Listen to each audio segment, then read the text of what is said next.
Hey, how's it going? It's Grant. And Shelby. And with the Garden of Eden. And today we're going to be talking all about Tibees. What is a Tibee? How to take care of a Tibee, and how to advance from there. So, first off, a Tibee is defined as a Caridina shrimp that is a tiger crossed with a bee, or the result of a tiger crossing with a bee shrimp. So, the bees could be any kind of crystal or Taiwan bees, like we talked about not last week, but the week beforehand. And the tigers could be tangerines, auroras, cheetahs, but more commonly they are orange-eyed blue tigers, super tigers, normal tiger, red tiger, and the other variations of those tigers as well. But other than that, there isn't too many other Tibee crosses or any at all, actually. Um, I'm not sure, like, if certain shrimp that are out there, like ghost bees, are a Tibee or not, but more than likely, I think they're a mutation from just a solid crystal shrimp. But again, without DNA testing and stuff like that, we won't know for sure. That is just speculation. But what I can tell you as a fact is a Tibee is a tiger bee or a tiger crossed with a bee shrimp. Sorry. But out of the possibilities from Tibees, you can get the skunk crystals that are coming out now. Those are the crystal shrimp with the back line. The back line comes from the tigers. The actual crystal shrimp phenotype that is there as well comes from the bee shrimp themselves. And then you have fancy tigers, red and black. These are both basically really high grade Tibees. And then you have Tang Tai. These are just the tangerine version of the Tibee. Aurora Tai is the Aurora Tiger version. And then there's Cheetah Tai. I don't know. Those are kind of a new shrimp and not used very often in crosses. And I haven't heard any variations of that yet. So I'm not sure how that's going to come to be or to play or anything like that. And then, like the shirt, there are calcios, and these are what I don't know. Are they a Tibee? Are they a genetic mutation of a Tibee cross? What exactly are they? I'm not sure, so I'm not going to claim them to be Tibee or anything like that. But a lot of people want to know if you should use male tiger or female tiger, and then a male, female, vice versa, the bee shrimp. And honestly, it really doesn't matter. What I tend to use when I'm crossing Caridina shrimp is whatever shrimp I have the most of, I'll use those females. And then whatever shrimp I have the least amount, I'll use males from them because generally speaking, I'll have more females to keep that smaller colony going, and taking a couple males away from it won't hurt it that much. So that's usually how I pick out which shrimp I'm going to be using for crossbreeding. But when it talks about how much genetics get passed down from the male or female with shrimp, it's really equal. Both of the adults are going to pass down their genetics equally, and it doesn't really matter. For a lot of my Tibee crosses, though, I try to pick out the highest grade bee shrimp, period, or the highest grade tigers that I could possibly get. So for the Tibee crosses and the fancy tigers that I'm trying to make from scratch, I used a Missouri pure red line that was high in grade, solid white in coloration with nice spider legs, and I'm getting pretty solid, well, not solid, but good coloration on the white, black, as well as red now in the second and even the third F2s, so or generations, and they are doing that well and that far off in such low generations because the actual pure red lines that I use were high grade. So it really doesn't matter whether it was male or female. It just matters that the crystal itself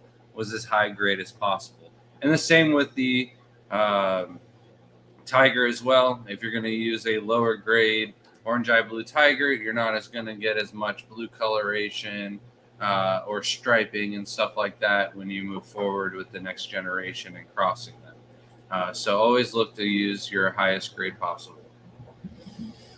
Welcome in. Chancellor says, hello, I just bought some red tigers and it's been 3 days and they're not that food motivated. Any suggestions why? So we generally don't worry about feeding our shrimp for the first week. I'm not sure how many shrimp you have in the tank or what else is in the aquarium, but new shrimp generally have more food readily available than what they need. So that's why we wait the first week, let them consume all of that fresh bioload, biofilm. And once they've devoured that for a while, then you slowly but surely add a small amount of food until you're able to bump it up. And then you're able to keep, more shrimp, feed more, and not pollute the water. And as long as the food's eaten within an hour or two, certainly don't go over 3 hours without taking the food out. But the first week, they don't usually eat much at all. And Craig said, my wine reds made white babies with red dot. What are these called, please? So there's a Hinu, Missouri wine. They're I can't remember how to pronounce it. It's been so long. I believe that's what it is. If you send a picture of it and send it to me, I can get you a better classification on that. Go back. All right. So the Tibees, them being a tiger variation, they can generally take a little bit of a higher pH and a wider range of parameters than the crystals or Taiwan bees can. There does come a point with like the fancy tigers where you do want as low a pH as possible for the higher baby survival rate, but certainly with Tang Tai, Aurora Tai, and like some of the first generations of the other tiger shrimp, there's not a lot of that white pigment, that solid black or red coloration that's going on. And honestly, the shrimp are just capable of molting easier when they don't have to worry about those kind of pigment and coloration. And that thickness of shell is really what is, they're having hard times replacing that under certain pH and certain mineral content. So the lower generations of Tibees that have more tiger blood to them generally can take a higher pH. Is there not another question? Yeah. I saw. Answering people while you were talking. Oh, my bad. And Johnny asked Grant, how are red pintos created? So I was going to get to that a little bit later. I'll come back to parameters then. But basically, when you're talking about Tibees, we have Tang Tai and Cheetah Tai and the Aurora Tai that basically allow you to differentiate between what genetics are in the Tibees. But if you're just talking red pintos in general, all you have to do is take one of these Tibee crosses and then cross it back with Taiwan bee. Now, this is going to be next week's live stream where I talk about Tibees. But generally speaking, all a red pinto is a Tibee that has been selectively bred for the pinto dots on the head and then different stripes and patterns on the body. TJ said, are you still selling shrimp? Yeah, actually right now it is our Black Friday sale. So you can check out our website, tgoeshrimp.com. And these are going to be our best deals and sale prices of the year period. We even have Shrimp Envy foods on sale, which we don't normally do. Usually we just put the shrimp and plants on sale. We are increasing the amount of plants we're carrying on the website throughout the month as well. So keep checking the plants. Also, reach out to us if there's any plants that you guys are looking for. We can hunt those down as well.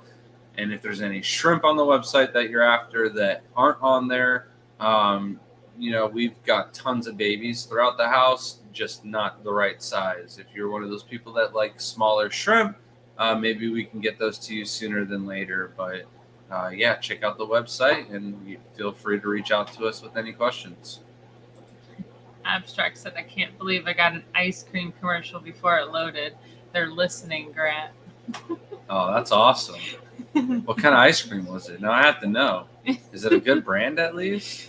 And then there is another question. I just got to scroll. Heather asked, are boas Tibees? So boas are going to be a Tibee, again, where you have to cross back with another Taiwan bee to get that double thickness shell, where the Tibees do not have that. So the Tibees not having that, they can take that wider range of pH that I was just talking about. And then, with selective breeding of just the the Tibees themselves, there is a wide range of different shrimp that you can selective breed. Like I mentioned, the skunk crystals, it would not be that hard to get the backline. The backline is super dominant trait, so once you have it, it's pretty hard to get rid of. And then the tiger stripes, those are actually harder to keep than a lot of people think. So once you try to just selective breed for the bars, I think it would be quite easy to selective breed and make your own skunk crystals. They're not a real true crystal, so I hate calling them that. I think there was another name for it, but I just couldn't look it up or find it in time for the live stream. So don't quote me on skunk crystals, as cool as it sounds. That's probably not the direct name. I'm just talking about a red crystal or black crystal shrimp that has the back line or the stripe from head to tail running down the shrimp. Sterling said, do you have any orange eyes for sale? You could possibly message me and I could let go of some orange-eyed yellow King Kongs. But besides that, I don't think I have anything else available. I have like 3 people waiting for orange-eyed blue tigers, and a couple people waiting for the royal blues and black tigers and the rusty ones as well. So I think everything else besides the orange-eyed yellow King Kongs has a wait list, or we just don't even have enough shrimp of them going to mention them or want to let any of them go. We've got a lot of projects going on right now. Yeah. A little greedy with our orange eyes, that's for sure. Yeah. TJ said, I need to get Zach into shrimp. He's the one that sent me to you guys. Yeah, I'm surprised Zach doesn't have a shrimp tank, honestly. Gurky? Yeah. Not even just man. one. He had a little tank set up once upon a time, but it was like he was letting the shrimp get eaten by his newts, or I can't remember what he had now. It's been a long time. But he used to have a beardy, and Gurky was a lot of fun hanging out. And I could use him this weekend. I could actually fly him down, put him to work in the backyard, helping me out with these ponds with this dang insurance company breathing down our neck. Actually, they yeeted us. We're gone. We got to find a new one. So that's been fun. I realized I spelled Shady Grady wrong. I apologize. It's all in shambles. I'm even on your YouTube because I posted this short and I'm just too lazy to move over today. My spelling's about right. It just autocorrected to your spelling. That's probably what happened. Back to you. Sorry, Johnny said 2 of your red pinto mixed in a 7.5 cube with distilled water, sponge filter, Rio Escuro substrate. When water evaporates, is it okay just to top off with more distilled water? Yeah, but I'm just worried because you listed off everything but the minerals. What kind of minerals are we adding in with the distilled water here? But yeah, you can just top it off if you want, but you're going to have to do water changes eventually too, yeah? Why are you questioning? We're having a conversation now. Continue. All right, so by far the most prestigious and sought after Tibee out there are the fancy tigers. You got the red, the black. You've got white dominant or red or black dominant, or split right down the middle. But basically, the more dots on the head, the more stripes on the body, the little spider legs on the legs. That's a bad definition. And then the more solid coloration, the bright red or the deep dark black without any breaks or translucent gaps, that is going to be the highest grade of basically Tibee that's out there on the market. I'm sorry. And then I'm not sure, like the higher end competition grade Fancy Tigers, the prices and stuff out there, but Fancy Tigers are the highest shrimp cost that we've ever spent on per shrimp. We basically bought 5 Fancy Tigers from one of the international contests for $800, and before we even got home, we lost one. So basically, it was with shipping, but we drove them home, $200 per shrimp. But when you think about even selling off some of the uglier ones for $10 a pop, and they have 30 babies at a time and maybe 10 times a year, you can definitely regain those costs of those shrimp quite quickly. And like the most expensive shrimp we've ever sold so far to date have been also Fancy Tigers at $55 a pop. We never quite made our money back on that $200 price line. Nobody really does. Don't expect to go out there and spend $2,000 on individual shrimp and then think that there's somebody out there that is going to buy them for $2,000 also. Generally speaking, somebody else gets their hands on those shrimp for a little bit cheaper, or just a slightly lower grade, and offers them for a better discount price, and the market and the price of those expensive higher end shrimp quickly falls in price. Even the new shrimp out there, I've given these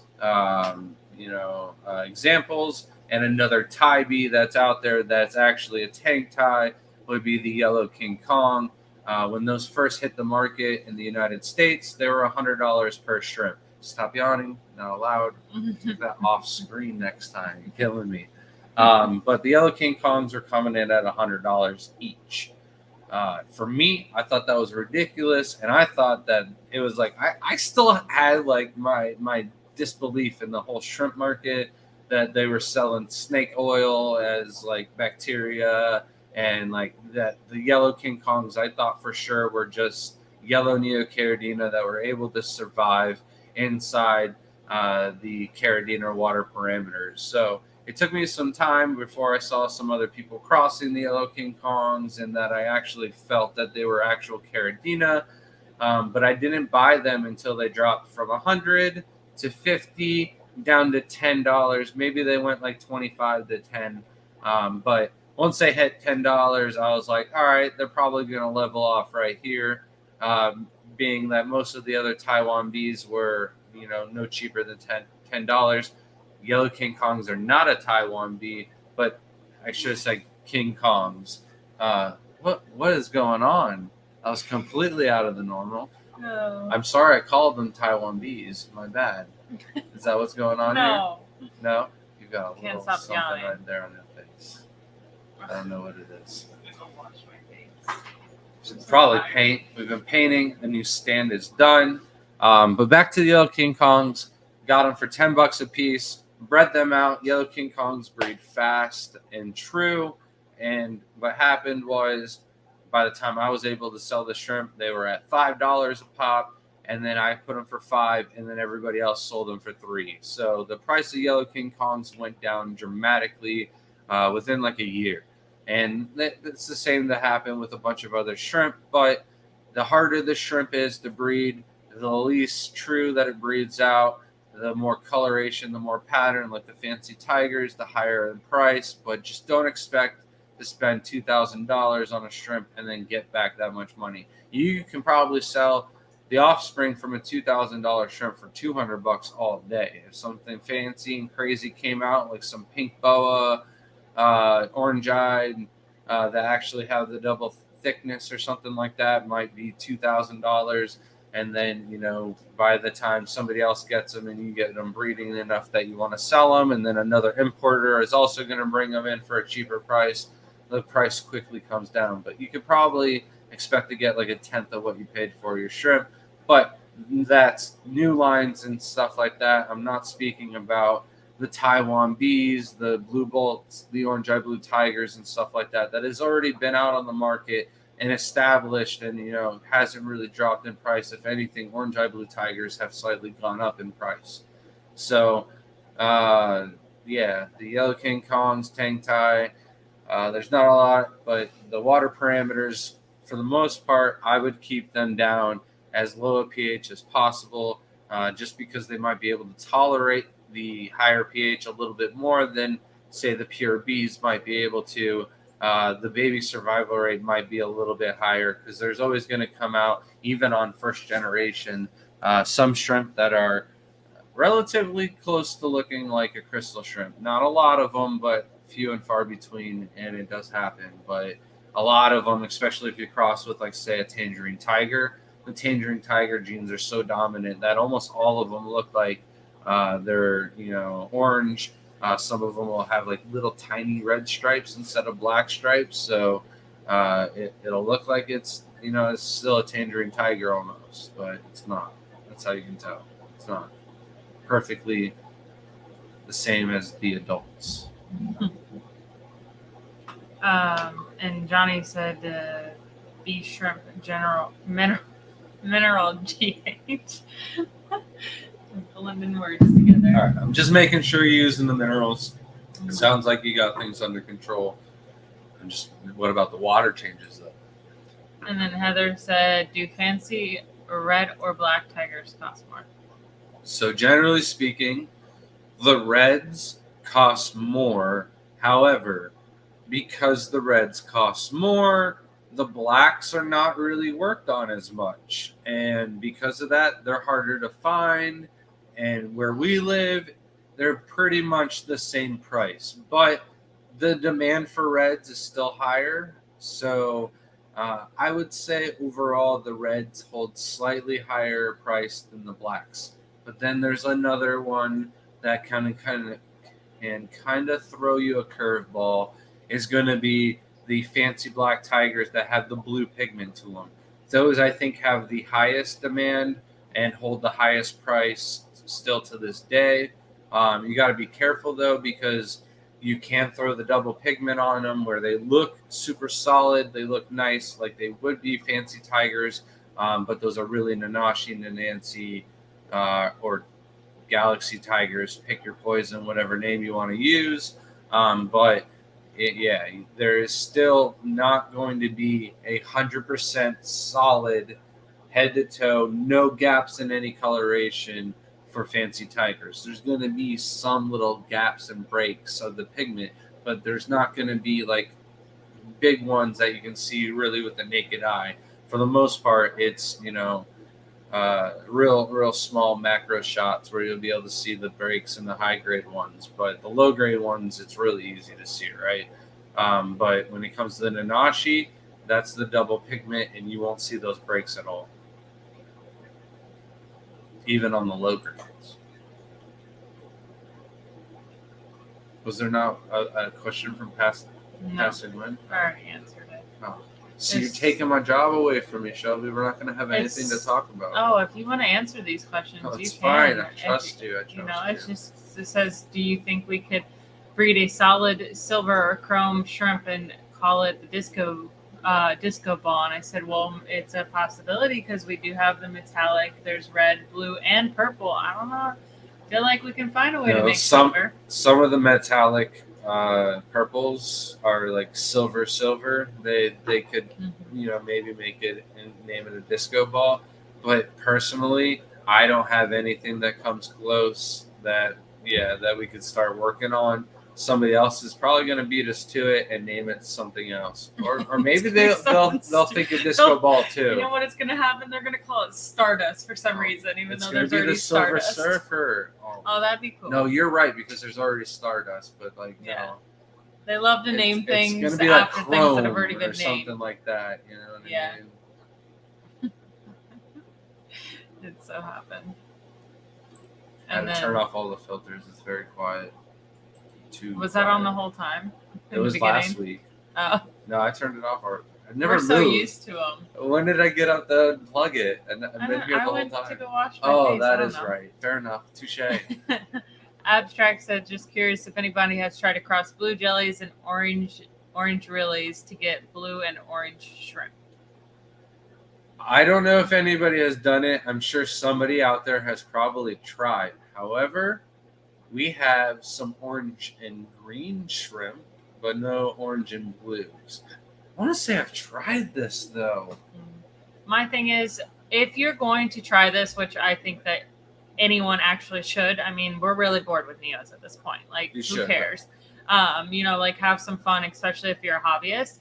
I would choose to do blue diamonds instead, because they already have like a carbon really to them, and then do the orange realies or orange and try to mix them that way, because the blue diamonds carbon really is so strong that you might even end up with like a blue head, an orange body, and a blue tail. So I don't know. I think the genetic is so strong, and then it clears up in the center. So that would be my fastest way to create something like that. I would throw you a different route to Tampa.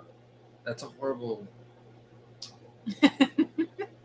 There's many roads and many ways to get to Tampa is like what our teachers would tell us. All right. So I know your teachers told you the same thing. So, all right. Anyways, I would do the emeralds crossed with the orange ones that come out of the emeralds. I'm convinced if we just stop culling those and like try to do some cool crossbreeding projects, that's how we get some of those gnarly looking coals like I posted like a couple weeks ago, where it's like got 3 different colors. It might not be a really variation, but I think that'd be a little bit quicker and easier route. I do like your blue diamond approach, but I think the blue velvet is just like the really, I don't know, gatekeeper. So like everybody uses it. It's not a bad idea. Again, 99% chance you're going to end up with wild, but play the lotto. Maybe you'll win a scratch off and get a shrimp that you can corner the market to. What did you do? Oh, you missed it. The whole screen did something crazy, and you were looking down, and then you look back up, and it fixed itself. All right. It was malfunctioning. Forget me.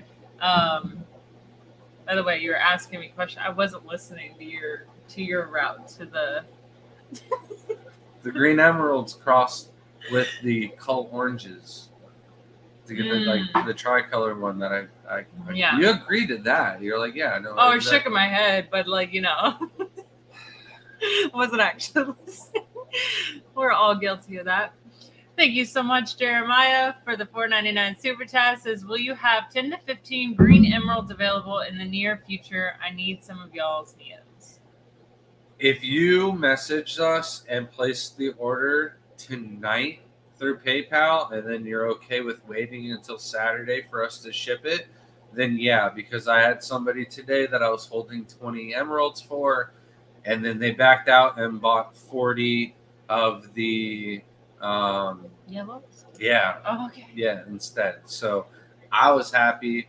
Shelby was like, "Oh man, stop it!" But yeah, I can sell some emeralds for you, Jeremiah. If you just email us tonight if you're ready. If not, I can still hold them down for you when you are ready. Thank you so much. If somebody else out there is watching and you're like, Grant, you told me I was next for the emeralds, please message me. I have enough for you as well. They're all going to trying to hold on as many as I can. The pond was doing I had to get 15 emerald culls today for an order, and I went out to one of the ponds, and I was surprised at how many shrimp I caught in that pond. It was not producing very well for us last year. This year, with a very small amount of shrimp in the beginning of the year, it's come back. Mel said, and nice. I'm sorry. You're fine. I'm not listening to you either. Mel said, should I do it? Should I try Neos? No issues with the monos or snails and TDS over 300. Yes, you should try Neos for sure. And you're going to want to get rid of the Amanos because those are just jerks, and they're going to take all the food from the other shrimp, or just keep them in separate tanks. But yeah, you should be able to. There's no reason why you can't keep Neocaridina in 300 TDS water.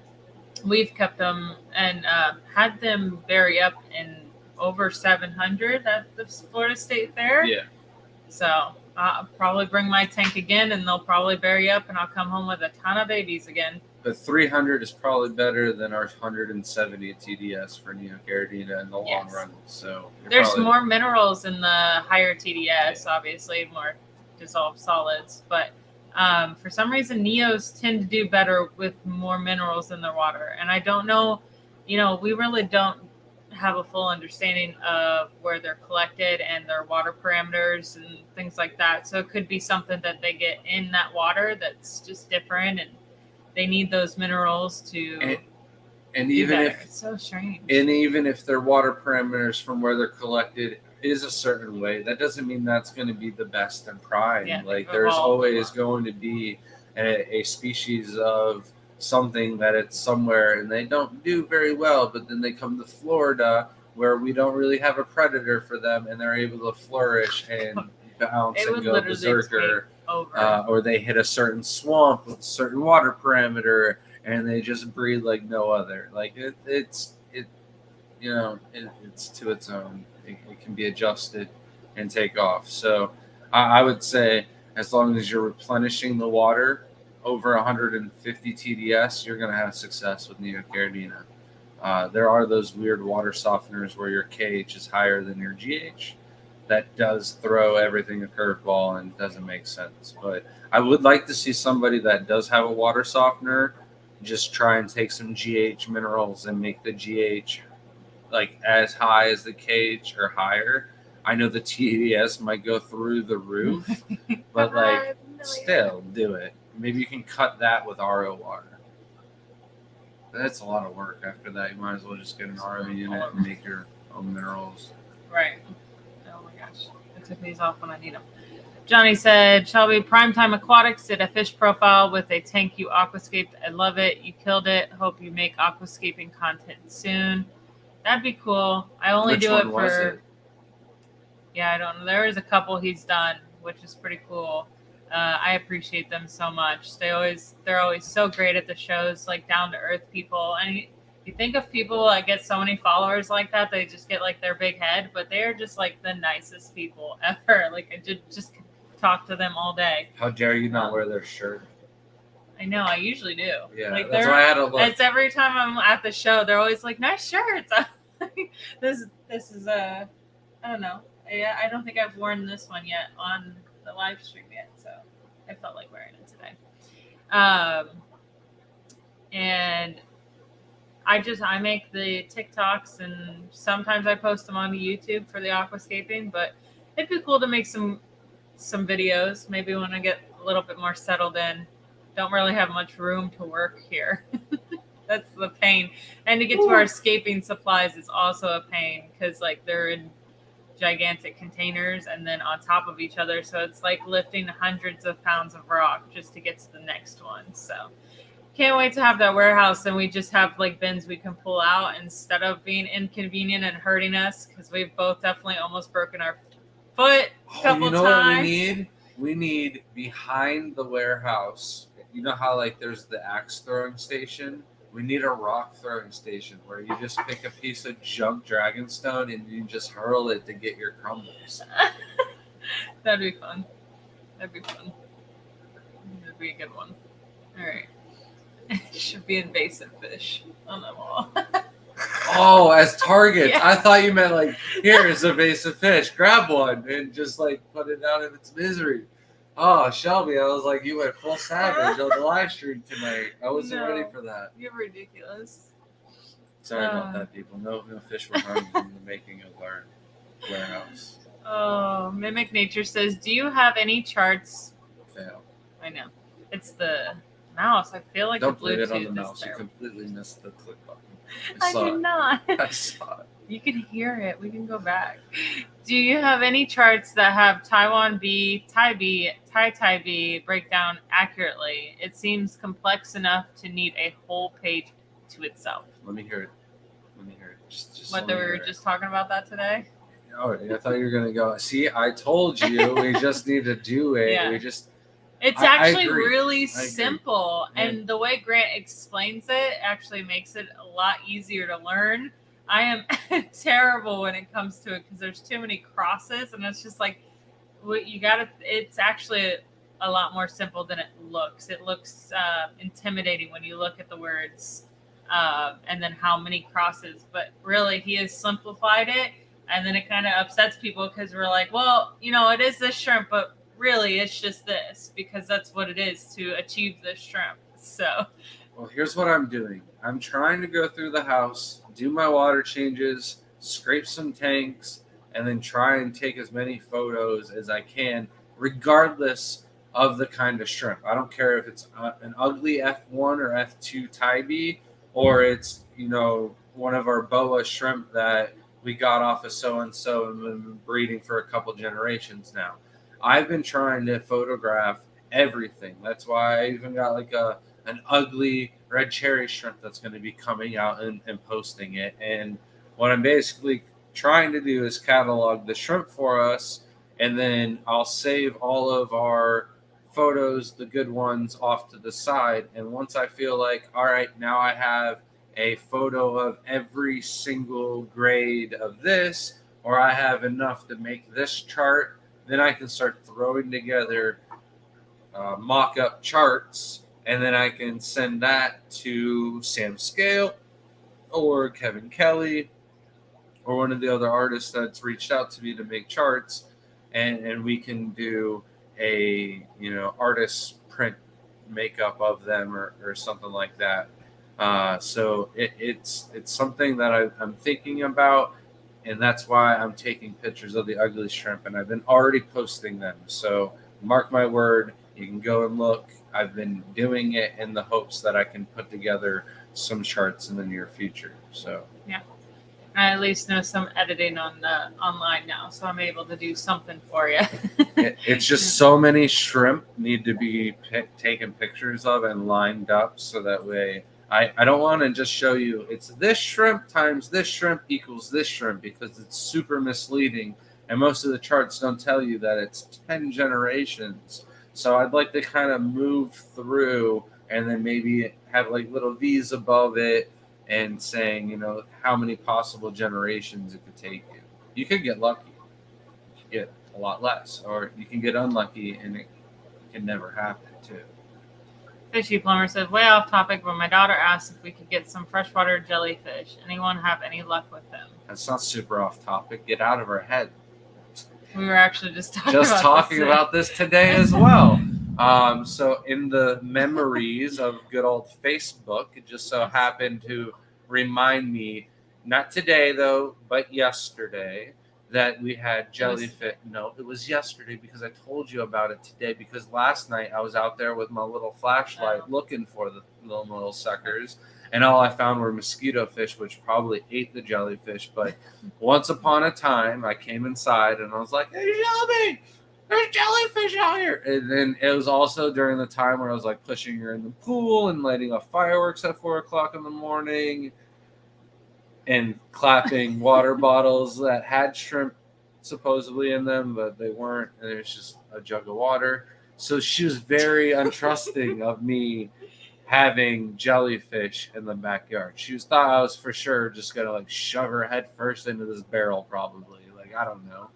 And yeah, sure enough, we had a barrel in our backyard that had freshwater versions of Shelby's favorite creature. Not like the best one, but it's still a jellyfish. That's pretty cool. We tried to keep them inside with no luck. I tried them in several different fish tanks, little different containers, not fish tanks, but shrimp tanks, because I knew the fish would eat them. Why did I gasp like that? I don't know. Your lungs are begging you for air. The lungs are like, jellyfish are getting eaten by fish? How horrible. Yeah. It should be for the turtles. That's what it's feeling. I think they would be really hard to achieve. Now, the closest things that are the easiest probably are going to be the upside down jellyfish, but that's also saltwater. But it would be the easiest of all the jellyfish because they just kind of sit on the bottom and they don't really do anything, unlike the other ones that need circular motion, and those little tanks that they sell are not enough for the jellyfish. Please don't buy those. But It's just a death trap for them. They only survive a little bit and then they die.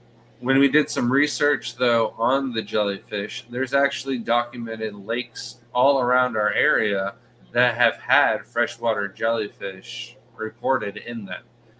Some of them we've even fished in and stuff like that, and never actually seen any ourselves. So I don't know if it's seasonal or how they travel go by about. birds too. So. But I imagine that the mosquito fish are eating any of them that kind of re-showed themselves at all in our place. So. Ashley said, I want to selective breed green emerald and tangerine tigers from y'all. Since they won't crossbreed, would it be okay to keep them in the same tank? Or would it be smarter to have two separate tanks?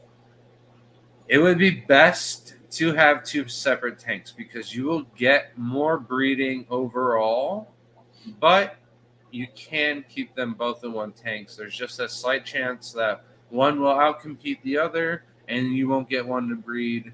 I would just keep them separated just because they more than 9 out of 10 of our tanks that we try to do two tiger and Neocaridina, two types of shrimp in the same tank together, almost always one shrimp outbred the other to the point where it wasn't worth keeping both of them in the same tank together.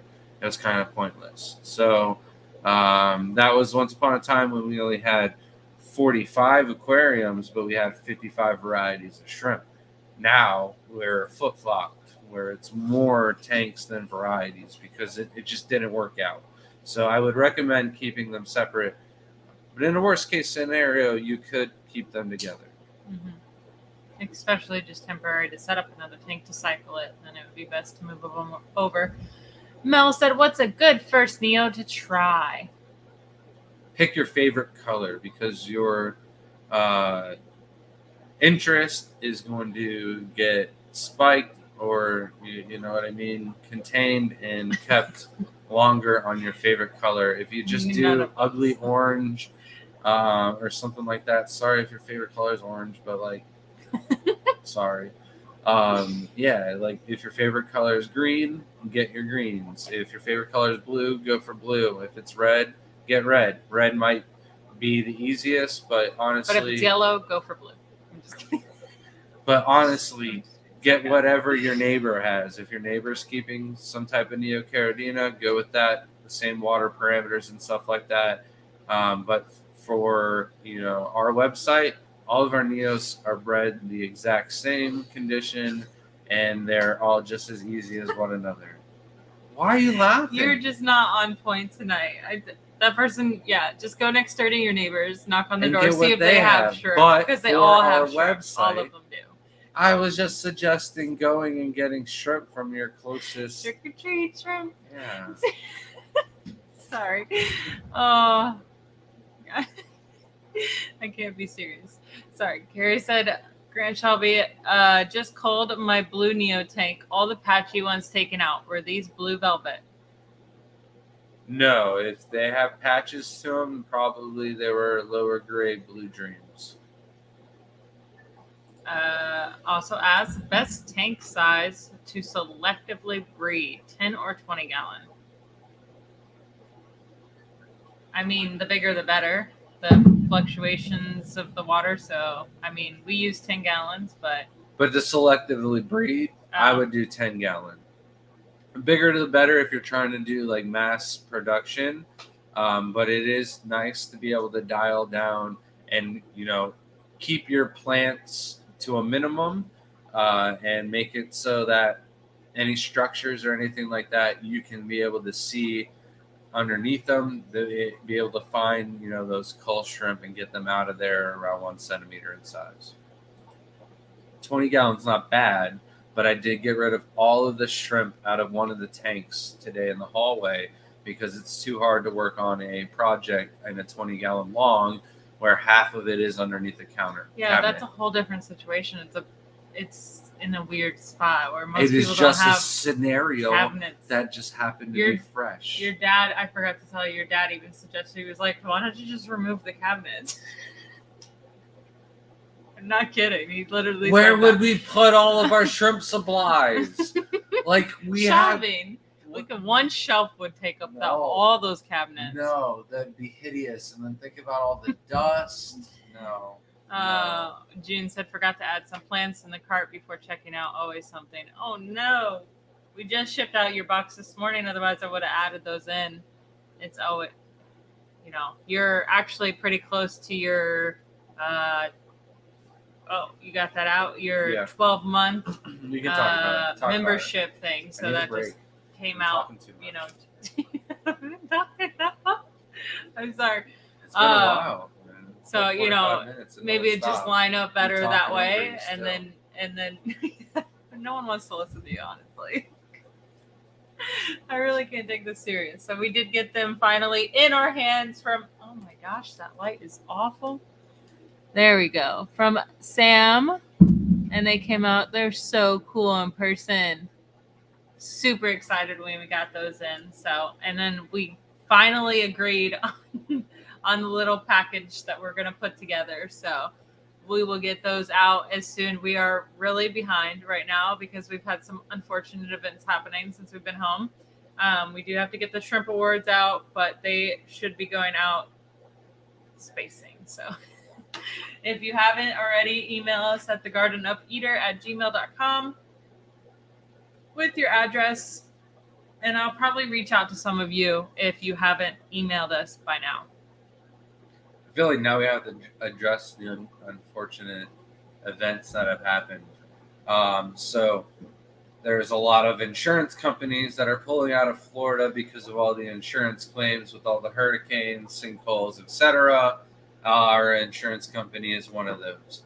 And they didn't give us much of a notice. 3 days ago, we got basically a 2-week notice that they're going to be dropping our insurance.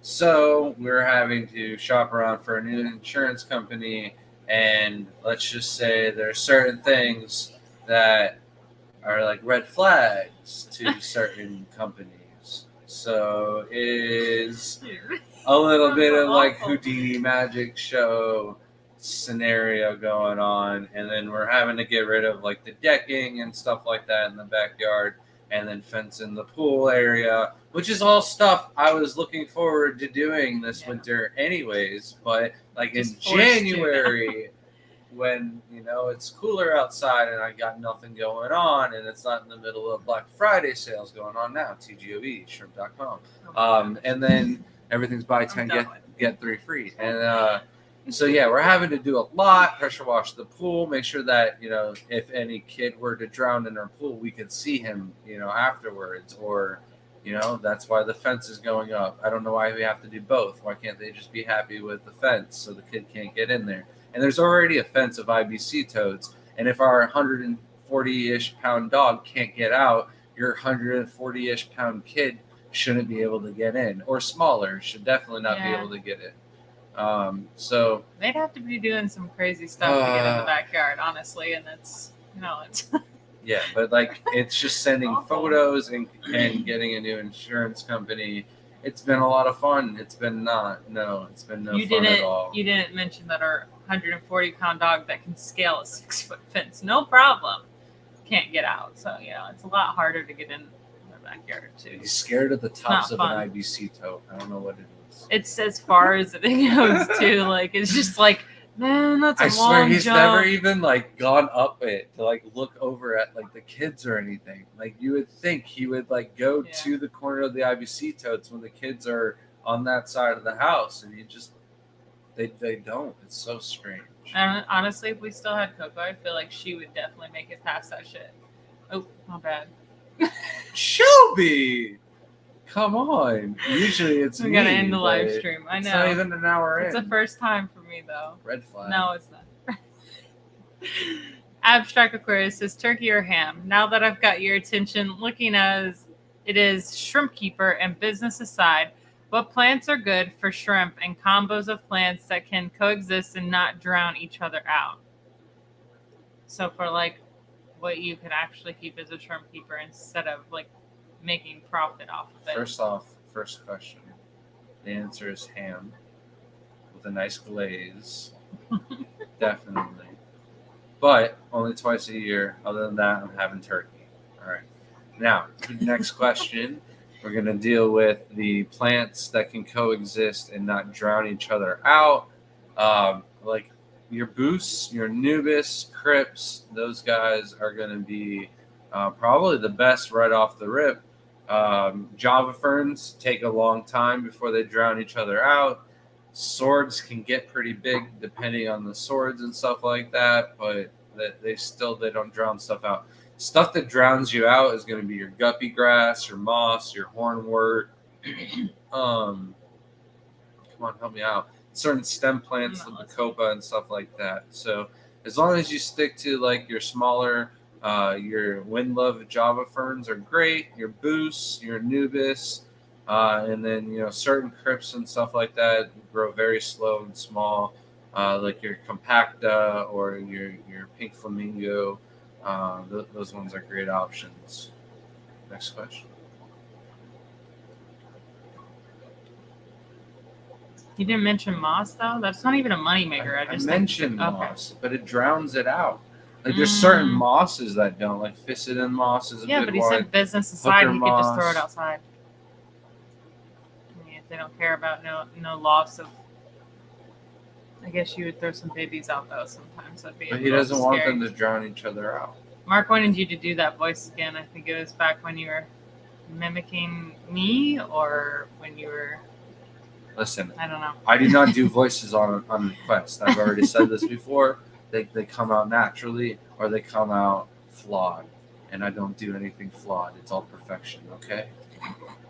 Johnny said, how many shrimps are in the Tibee category list? Oh, man. Not a lot. There's not a lot. So you got like yellow King Kongs, skunks, fancy tigers, Aurora Thai, Tang Thai, Cheetah Thai. So like 6, 7, 8 if you do different colors. But honestly, not a lot. The shrimp contest that we just did was basically all fancy tigers. I don't think there's any other variations in the shrimp contest for that category. You can also get some orange eye Tibees too. They don't have to be normal eyes, so you could get crazy with it. Justin said, hello guys, I'm going to be buying some blue dreams from you in the near future. How to populate a 40-gallon breeder that I'm setting up. Is there any way to add a note to request males and females? So you don't have to worry about that when you're ordering shrimp from us, because we only sell juveniles that are unsexed. We don't really have the time or patience to go through all of our orders and go through the individual tiny shrimp and be like, this is a male, this is a female. It's just not possible for us. So you get the best opportunity of getting a mixed ratio, a male and female, unselected. And then because they're smaller, we sell them as medium to high grades if they're not listed as culls. And then you get a good, solid shrimp by the time it's ended up growing up. Tube Dog says, is it possible to convert a Neo tap water tank to an RODI tank with shrimp in tank? Of course, have to remineralize the water, but is it possible? Yeah, I would just start doing 10% water changes, and I assume you're doing GHKH minerals. If not, and you're doing just GH minerals, you got to make sure there's something in the tank like limestone or crushed coral that is going to balance out your pH. But all you just have to start doing is normal water changes, 10 to 20%, whatever you were doing. I wouldn't do like a 30-40% water change like we do. Just to jump right into things, I would go small if you're changing up your water. Passing Wind said, what if you live next to Red Lobster and you came home with coconut shrimp? That's gross. Grant would eat them, though. Yeah. I think everybody knew what I meant by going on Craigslist and trying to find somebody local. Or no. Even Facebook made it hard to go on Marketplace. Mark said, knock on the door. Can I borrow a cup of shrimp, please?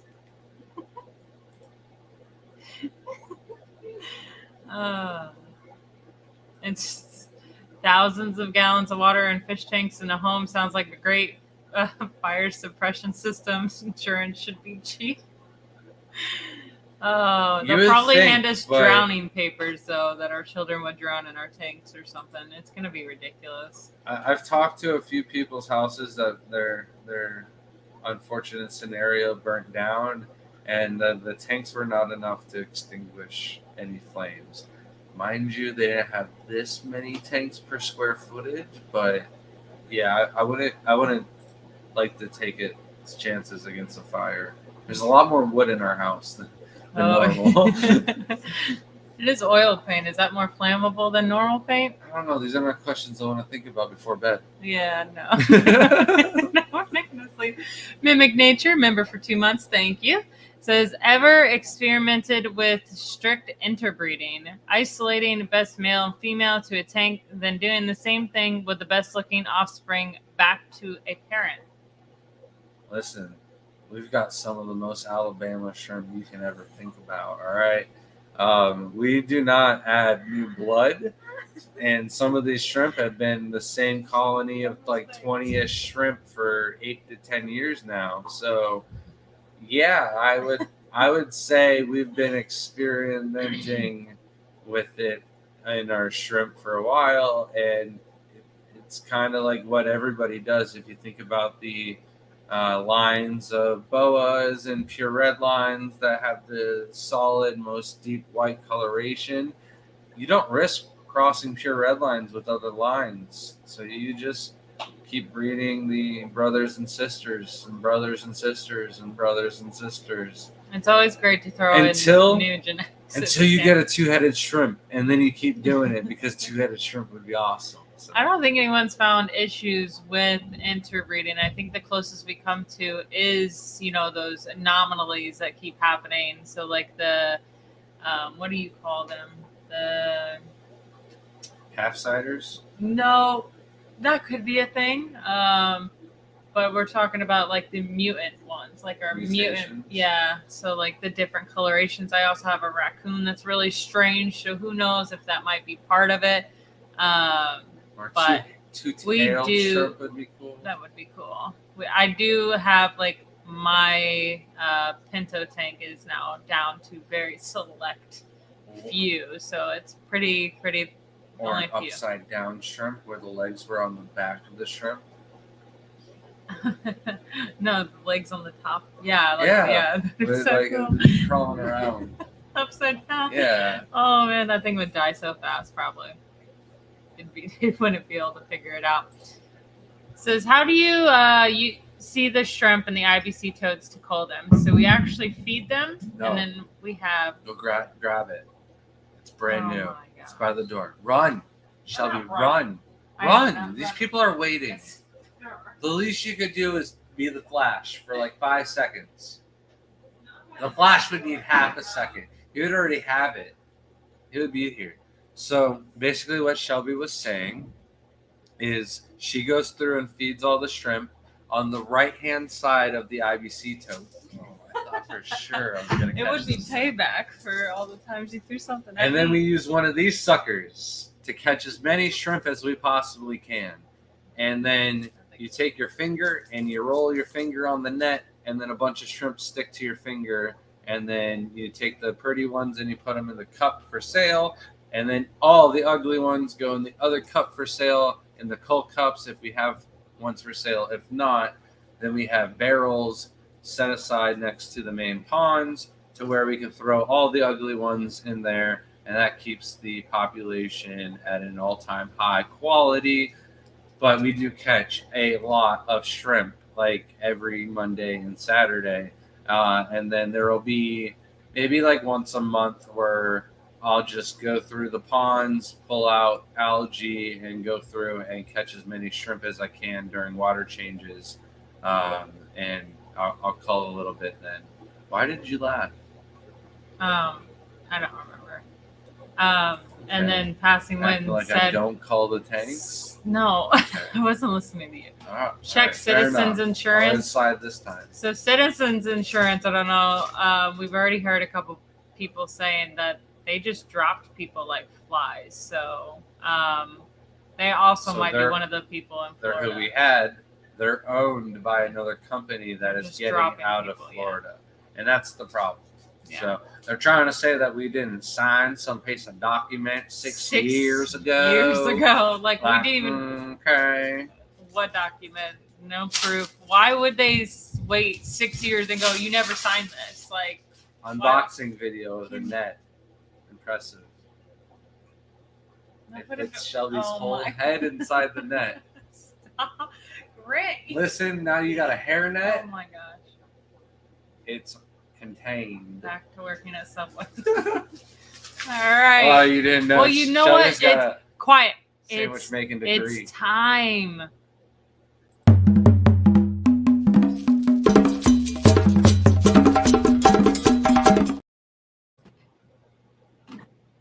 Welcome. Hey, how you doing? We need to get you a light. I can't see your face. How am I supposed to read your lips? Oh, Yeah. At least you got a good mic now, so I can hear you. I'm down in the basement, and I don't even have the good mic. This is just my phone. Oh, you don't even have the good mic. No, I had like 5 minutes to get ready for this. I just pulled in the I driveway. just said at least you have the good mic, and then I was like, I can't hear him. And Shelby even went to turn you off. No, I'm kind of trying to project my voice a little bit so that you can hear me. All right, so hit me. Oh, Shelby's got All it. right. So earlier today, you posted up a beautiful picture of a Aura tie. It was a Aura blue tiger crossed with a shadow panda, I believe. And I was just curious how many generations it took to achieve that. And then also, what would happen if we crossed it back with a shadow panda? All right. So here's the best thing about Aurora tigers, because they are slow and painful. And I know I have 2 tanks of them that are like trickling with babies, but like it is a slow conveyor belt. They don't produce a lot of, like, at least I'm not getting a high baby survival rate or anything like that. But when you cross Aurora blue tigers, almost all of the green tiger crosses and the Aurora tie crosses, the best shrimp are on the first generation of babies. So F1s, honestly, are going to have the coolest blue coloration and pigment to them with small white, bars and stuff like that. Some of the F1s are going to look better than the shrimp that I posted today. So if you're looking for like a cool Tibee to make right off the ripper, Aurora tie is one of the ones that F1 and F2 kind of actually do look better than what they breed out going down the lines. I think that the blue is like a very low pigment black. So when you're working on like the nicer stripings and the thicker pigments and stuff like that, it turns to black rather than blue. So I would just worry about, maybe keeping an Aurora blue tiger male in the colony at all times to keep that blue in there, which I really haven't had the time and effort to be able to maintain a nice Aurora tie colony. I'll be honest, when I turned on the light to that tank, it's one of the tanks in the far side of the rack that doesn't really get full light. It's kind of got Sawasser in there that grows in really low light conditions. So the tank does, all right. And I put the light on and I saw that blue coloration to it. And I was like, oh, wow, that's photo worthy, right? So honestly, I've been keeping that tank for so long, I forgot how many generations that it really is. So like it's at least 10 though. That one is, but like the best shrimp and my favorite cross were the first 2 generations that I got from those shrimp. And that's why, like, after F3, F4, F5, I really kind of got bored of those crosses because it wasn't going in the direction I wanted it to. So maybe you can be more selective and breed them out a little bit nicer than what I did. But you'd be surprised if you get some. Do you have Aurora tigers? I do not yet. Yeah, they're not an easy one to get their hands on. And like a lot of people get upset with me because I'll go through the auctions, and every time I see Aurora blue tigers go up in the auction, I'll try and buy them, especially in the larger groups, so I can set up another aquarium. But like we keep them for ourselves, and then I've got like 2 people that are kind of dedicated to trying to make the green tigers as well as I am. So I sell them my Aurora tiger males, but other than that, I've never really sold batches of Aurora Tigers. I did once upon a time, but then Layla threw a dang quesadilla in the tank, and all them suckers kicked the Never gonna bucket. let that go. But yeah, She's gonna have a shirt one day, and it's just gonna be like, "I did it. I threw the quesadilla." I'm gonna make her a shirt for each show we go to that says that. yeah. So that's my Aurora story. Did I answer everything? Okay. Oh, what were the So, results if you cross the Shadow Panda back? So now we're talking going from Tibee to Tibee. I did mention that this is next week's live stream, but like Tibees, there's way more for me to talk about than Tibees. Tibees, there's a short list of interesting shrimp, yellow King Kongs and fancy tigers, and the skunks maybe, but like those aren't even that cool. So it's like the Tibees though goes on. So just by crossing the Shadow Pandas back with the Aurora Ties, you can get Nanashi, you can get Pintos of all different types. Eventually, because they have the Serrata gene, you can get, all of the Galaxy Pinto phenotypes and stuff like that. You can still get the German Pinto phenotypes, but they're not true German Pintos because they have the Serrata gene. oh, okay. So the F1 and F2 is the best looking offspring, you're saying, right? Well, for the original Aurora Tiger cross, but when you cross the Shadow Panda, the first two generations are not probably going to look that good. You're going to probably have to need some work in order to make the Pintos or anything like that. Okay, so could we like selectively breed for the traits in the F1 or F2 of the Aura Tiger? Yeah, I wasn't very strict back then.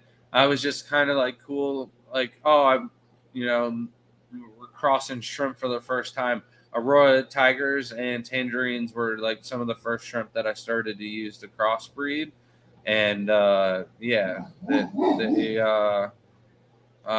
produced and ran in many different directions a lot faster. But I never really got enough of the blues to just focus on just the blues. I would recommend keeping a male Aurora blue tiger in there. Okay. Why he's going ballistic? I'm sorry. He's bored. All right. Super cool. And you're going to have to let me know when you do have some more tigers available. So I'd love to get a colony of those going. You might be able to get some males off of me, but yeah, you'll have to bug me in the future for some Aurora tigers. I'm not anywhere near letting some go anytime soon. Alrighty. Sounds good. Thanks, All right, guys. man. Thank you Yeah. for joining us, and I know you got a busy work schedule, so I appreciate you being able to make it. Thank you. Yep. Thanks, guys. See you later. Shrimp appreciates Bye. it too. See you, man. Yep. So Mimic Nature said, I meant really specifically, though, like a male and a female that have a unique trait, breeding them, and then to their offspring that share the trait. I mean, that's pretty much how all new lines are created. So it's not doing anything that we haven't already done, like the same time, like 5 or 6 shrimp in order to make like certain greens and stuff like that. Once upon a time, I was very diligent on doing just that. Not anywhere in the house right now am I doing that, but like I want to be as soon as these racks are done and I can start squaring away things. That's going to be my main task, is starting to put away some of these projects that have just been kind of dancing on the edges of being finished. Sterling said, if I bought the red Tibees on your site, since they are orange eye blue tigers with crystal black shrimp, would they throw orange eyes 25% of the time? Punnett squares are scary. No, they would not. I almost like need to put into that they almost aren't even just that anymore. At this point, there's a good amount of Tang Tai and other genetics that are in our red Tibee tank. They're still red Tibees to me because they don't have that double pigment, but because I didn't focus and line breed out the orange eye, I never even got any orange eyes out of them, but earlier on, I had customers that were getting orange eyes from them, but I would not think that any of the Tibees that are coming out right now would ever have any orange eye possibilities to them. They've been breeding normal eye now for like 10 generations. And yeah, I've been using a lot of the Tibee tanks as cull tanks for other, Tibee similars from Tank Tai and other things. So honestly, there's a smorgasbord of genetics in our Tibees now. So I should probably alter the description on that. Thank you for the reminder, Sterling. Abstract said, "How much would a scoop of wilds cost?" And that's you. I think there's 75 cents a piece right now. So we can. I mean, how big of a scoop do you want? Because I can get 100 of them in a scoop, so $75. Easy. I had probably 300 of them in a scoop today. We're about to throw all of our koi into our hot tub while we pressure wash the pool, and I didn't want all the shrimp to become snacks, so I caught a bunch of them and put them in a muck bucket. And I'd say the first scoop I got of the shrimp, I probably caught 300. Which muck bucket did you put it in? Just a random muck bucket. One of the empty ones. Why? Well, because I've been putting shrimp in some of them. And trying to breed some red cherries out. No, it was an empty random muck bucket that we were using for something else. Okay, not a red one that's already been set up and just kind of chilling out there. Okay. Yeah. We're good. They have fish in them. Yeah, not the red one that I put the reds in. With the floaters? Mm-hmm. Yeah, okay. Ashley said, "You definitely said this before. My memory sucks, but what size do you start culling? Lots of orange Neo babies at all sizes, and I'm a bit overwhelmed, not going to lie." So orange, I actually do wait a little bit longer because orange tend to color up a lot more when they're almost a little past juvenile, because they can look slightly opaque, I would say, but when they get older, they'll have more of a defined shell. So it was... I would say this, though. At 1 centimeter, you can tell, though, which ones are going to be absolute stunners. And which ones are going to be okay grade. With orange, like she's saying, the okay grade are generally like better than what most have. And then there's the stunners are few and far between. So if you don't keep the okay grade ones, you're not really going to have enough stock to keep up on breeding.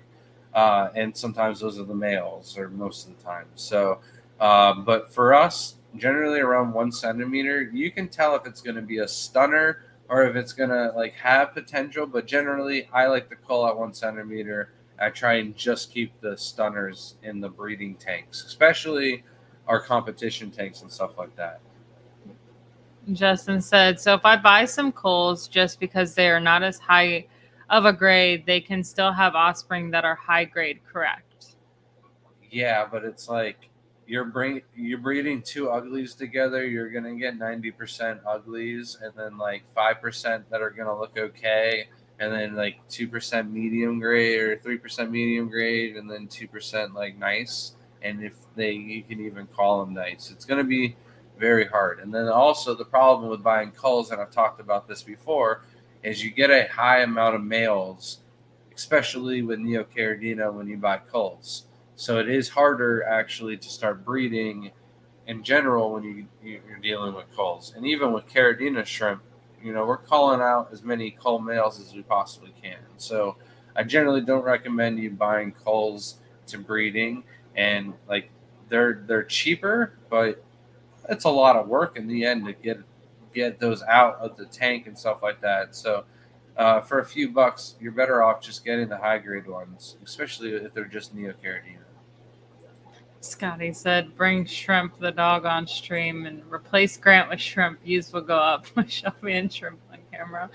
I can't handle that. Views dog. will go up and cameras will go down. His tail will destroy it all. Yeah, he's a goofball. He's not capable of being pet for very long without trying to turn it into a wrestling match. Mm-hmm. He's just a goofball dog. Not. Doesn't listen well, obviously. Not being deaf. Frank asks, "Is elephant stone safe for Neos?" Yeah, it is a sandstone It can deteriorate in a neocaridina tank if it was acidic, but no acidic neocaridina tanks are generally out there. Most people do, neutral to higher pH tanks. So you wouldn't really have to worry about elephant stone in a neocaridina tank. I would not do elephant stone in a caridina tank, though. Sterling says, so are they still pure Caridina Maria, or is there some Serrata genes in there? Tibees.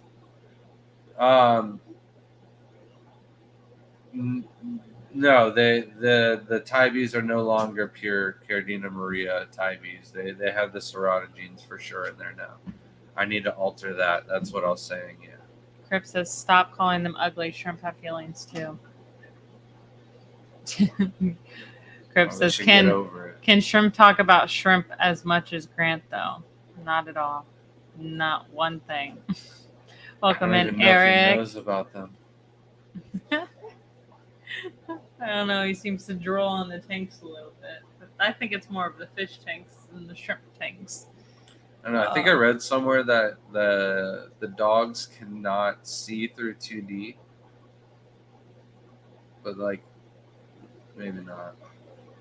Maybe they can't see what's on the TV screen, but they can definitely see through scrolls through the mirrors. But I don't know if they can see the inside the little tanks. I'm pretty positive they can see inside of those. If we can see, they can see those. They just don't see the vibrant colors, so they might not be able to see some of the shrimp. But yeah, we're caught up. We're all caught up. Yeah. All right. Well, I think now is a time to talk about what we've been upgrading and doing around the house. I said yawns off screen.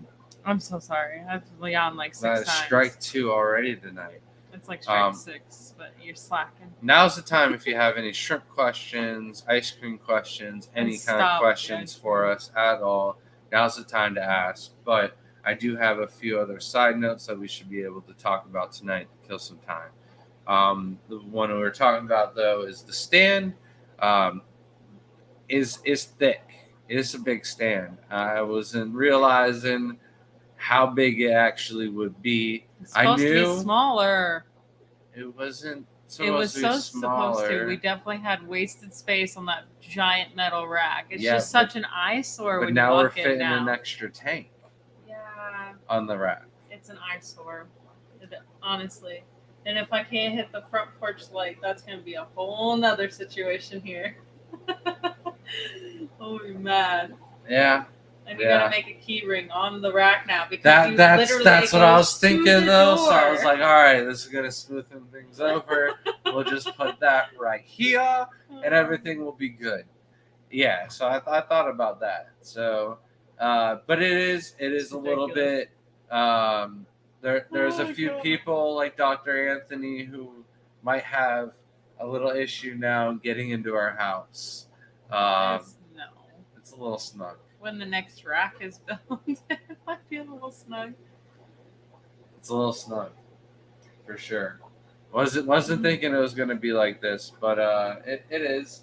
I already offered a suggestion of us moving the rack for the Fluval tanks just over. Hey, Josh brought it back. We're gonna do it once in a while, right? That was so great. I loved when he said that. I was like, oh man. So never gonna let that die. Just move that over like a little foot. We don't need that big of a hallway gap, Just slide that thing over.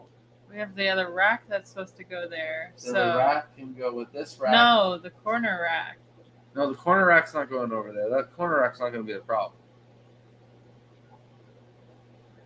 I'm so confused. I don't know why you brought the corner rack into play. I know there's so many racks, but the corner rack that Richard Reynolds donated a little 55-gallon corner tank. It is to hide all of the cables and whatnot from being able to see in our kitchen. That rack is actually drawn up. I have the blueprints for it. We just need to go to Home Depot and buy a sheet of plywood and some more 2x4s, and I can put that thing together. And then we already built the Fluval rack. Once we're going to just do that again, and we will have 6 Fluval tanks that are basically the opening to our house when you first walk in. Then we got to escape those. That's going to be the real challenge, is getting all the tanks done. We I have have one idea. we have a certain Australian that might be making an appearance at the house in February. So we're trying to finish the entire house, the whole backyard, everything, Shelby's Killy's corner, the whole shebang bang done Get out of here. I'm by done. February. Crip said, can never have too many racks. Crip, Racks on you racks come on here. racks. You stay here for a little bit. You're going to have to help me do some laundry. No, do laundry. other You're house cooking. tasks. You come here, you're cooking. No, I'm Hands just down. explaining there is too many racks because of the not functional house at this point. It is very stressful sometimes.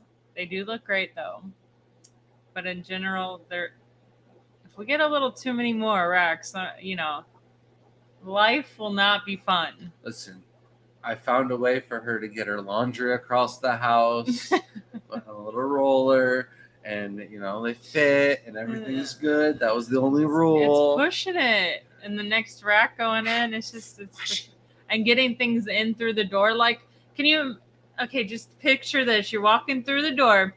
You have 2 giant racks with, It'll be 3. Yeah. 3 giant racks. 3 giant racks coming through with hands full of groceries and 2 dumb dogs who think that it's just time to greet us. And then they just choose, like, Shrimp just loves to, like, paw my feet when I'm walking through the door. Like, it's just, he's walking with me or something. I don't know why he does this, but I almost trip over him every single time I come in through the door. And it's not okay. Like, I'm surprised we haven't broke a tank. He's also smashed into the tank several times. And that's a very expensive Fluval tank. And we decided to put it right by the front door, right where the dog gets really excited and then just like backs right into it. And he's literally shifted the whole rack, but it is all empty. So it's like, but man, a little scared. Any other way. It says, as long as there's room to cook, sleep, and there aren't too many racks. So you gotta clean the house too, and it's not fun. Crip. I'll pull out this couch into a bed, gosh. and we need some help. That's that's what we got to do. Is we just got to get famous enough. Everyone's got to start sharing our content and start blowing us up so that we can hire Crip as our full cook. Like, I've told Grant, that's all I want to be rich enough to, is have someone just to cook for us. That'd be so great. But then you wouldn't just be cooking for us. Yeah, you'd be cooking for all the animals. You'd have to prep snails for all the animals. Lizards. Definitely some meat for some of the bigger cats. We'll have separate kitchens. We'll have a human kitchen and then another animal kitchen for like the bloodworms and other stuff, JY's Aquatics, is the certain Australian bringing any fish with him? I doubt it. Most people won't travel with that. Yeah, I don't know what the laws and regulations are, but I don't even know what fish I would want from the certain Australian, but I'm sure some pseudomagills would be fantastic. Always a good option. Pseudomagills are really easy to take care of. What breed is your dog? It is a Dogos Argentinos cross. It is not full Dogos, but he pretty much looks like it. He's got the big old thick neck. Dee Dee said, a friend of mine lives in a park in the camper full-time. His washer, dryer, and freezer are in the shed. So I grew up with my washer and dryer in a shed. Like, I thought it was weird when I went to my friend's house for the first time and saw that their washer and dryer were in their house. I was like, that's cool. My mom would love that. The next house was in like the garage or something. Like, we never had it in the house, and ours is in the garage, so it's a little bit far. But It's not that bad. Johnny said either Shelby or more racks. Grant would always choose more racks, honestly. Like, No, I would not. Gonna maintain more racks Yeah. without Shelby. I don't understand. I'm the one who will say that, like, oh, a rack needs to go over here. I will complain all day about these racks, but I'm the next one to say, like, well, there could be one right here. Shelby's Always. like, take out these cabinets, Yeah. put a rack there. So pretty much wherever there's cabinets, I still have room to put I more hate racks. cabinets with a burning passion. Like, I just Bathroom. can't stand Aaron, them. why does your sink have a rack built around it? I've actually asked them to remove the kitchen. We have really old bathroom style, so it's like a long bathroom sink counter and like gigantic, like 8-foot mirror. I don't understand where that style came from and who wants to clean an 8-foot mirror. I want a very round one. You can see your face. You're good to go. Like, don't need to clean an 8-foot mirror in a bathroom every day. It's ridiculous. But anyways, there's nothing about the bathroom. So Justin said, is it safe to use flourish or liquid fertilizer well within moderation with shrimp? I know it contains copper. I just want to get some plants to go on the low light system. What do you guys use? All right, so this is going to be one of the new products that we are coming out with not on the market, on our website. Is going to be Thrive S, which is a shrimp-safe fertilizer that doesn't have any copper in it. I'm not going to say copper in the Flourish or Excel products or other liquid fertilizers is going to kill all of your shrimp, but if you're having 100 babies, there might be a couple of them that, the sensitivity to the copper on top of whatever issues they're already facing is enough to kill off some of the shrimp. So I do not like to use any products that have copper in them, nor do I recommend that to anybody else as well. There are people out there that have success using it, and there's also people out there that have tanked entire colonies because one dead shrimp can domino effect into an ammonia spike and kill off other shrimp as well. So I'm sure that you can find the Thrive S elsewhere. I think it's on Amazon. I know Colin, it's a great product. It's out there. It's one of the ones that we've used, and I like to use in certain tanks and whatnot with certain plants. And it's a good product. So we're going to be carrying that on our website. Also, the main reason why we would want it and use it is for cycling aquariums. We've got a bunch of aquariums we got to cycle here in the near future. So I'll be looking at getting that done here. Hopefully, once we can get this insurance thing situated. Yeah, were you just saying that we were going to carry Thrive? Yeah. Okay. I'm sorry. I'm reading at the same time. So, and Crip said he'd move tomorrow. Just give me a call when ready. That's great. With that new promotion, Yeah. though, your price just keeps going up. I I want to say know. congratulations, but then I'm like, the bar just got moved even higher. Yeah, especially from New York to Florida, it's different pricing there. Like, Floridians do not get paid like New Yorkers, but obviously your taxes and your prices are outrageous. I remember the first time we went there and I don't remember who I had to go buy cigarettes for, but I was like, really, I'm going to have to go buy cigarettes in this place. And then they were so expensive. I'm like, why would you do this? Why would you pay this much for this?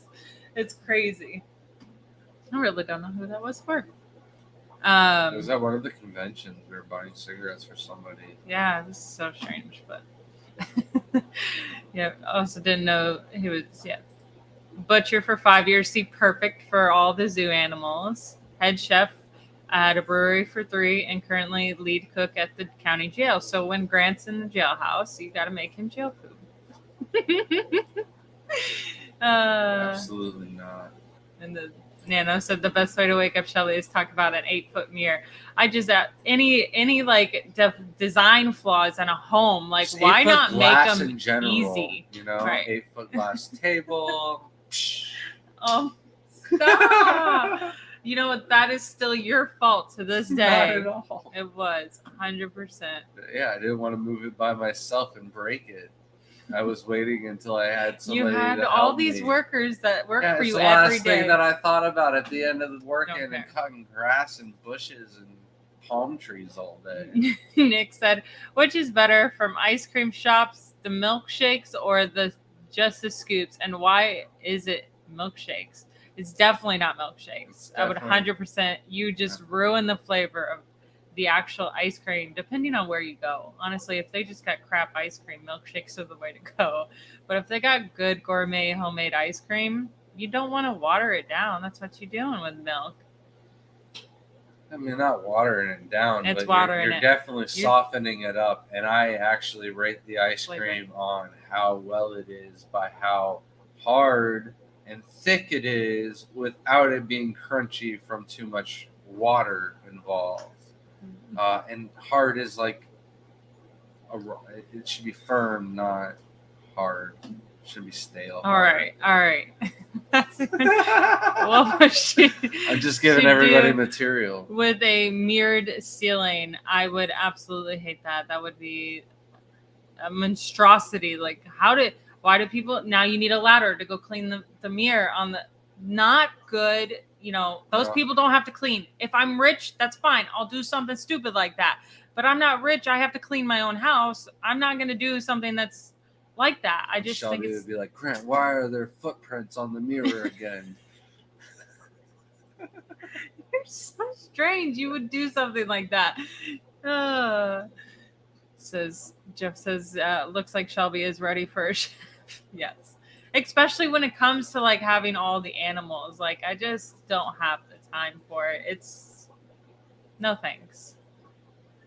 Abstract says, don't you get traces of copper via water pipes? Only if they're actually copper. So most of them are replaced with new PVC or PVC. So most of them are replaced nowadays. Old houses, old wells do have copper pipes. That's why I couldn't drink out of my old, but I had no problem with my copper with bigger cichlids and things like that. But I don't know with invertebrates it would be a problem. The parts per million that are coming off the pipes is so low. It's higher concentrated, I think, in the fertilizers. And Dee Dee says, I use Thrivest since you recommended a while back. Hopefully that's treating you well. Yeah, we were actually part of the developing testing team for that, and threw it through the ringer on a bunch of the shrimp when we had a ton of them at the time, and it just seemed like the shrimp grew a little bit quicker even with the fertilizer. So Dee Dee said, I heard all major insurance companies are pulling out of Florida, just something a family member that lives in Jacksonville, Florida said. Yeah. I don't understand why. After they raised our rates $300, like, we're going to jack up your prices to make you leave and shop around. And then I was just like, whatever, we'll just pay it. And they're like, no, you don't understand. You need them to leave. Yeah, I don't know what's going on, honestly. Like, that's one thing we probably should look into and see why that's happening. I understand there's been a lot of major hurricanes and a lot of people actually needed insurance claims and rebuilding of a lot of homes lately. So maybe some of them are getting a little broke because they're having to actually pay out their people that have been paying them for years, Welcome in, Danikin. Yeah, probably should look that in. Triggered.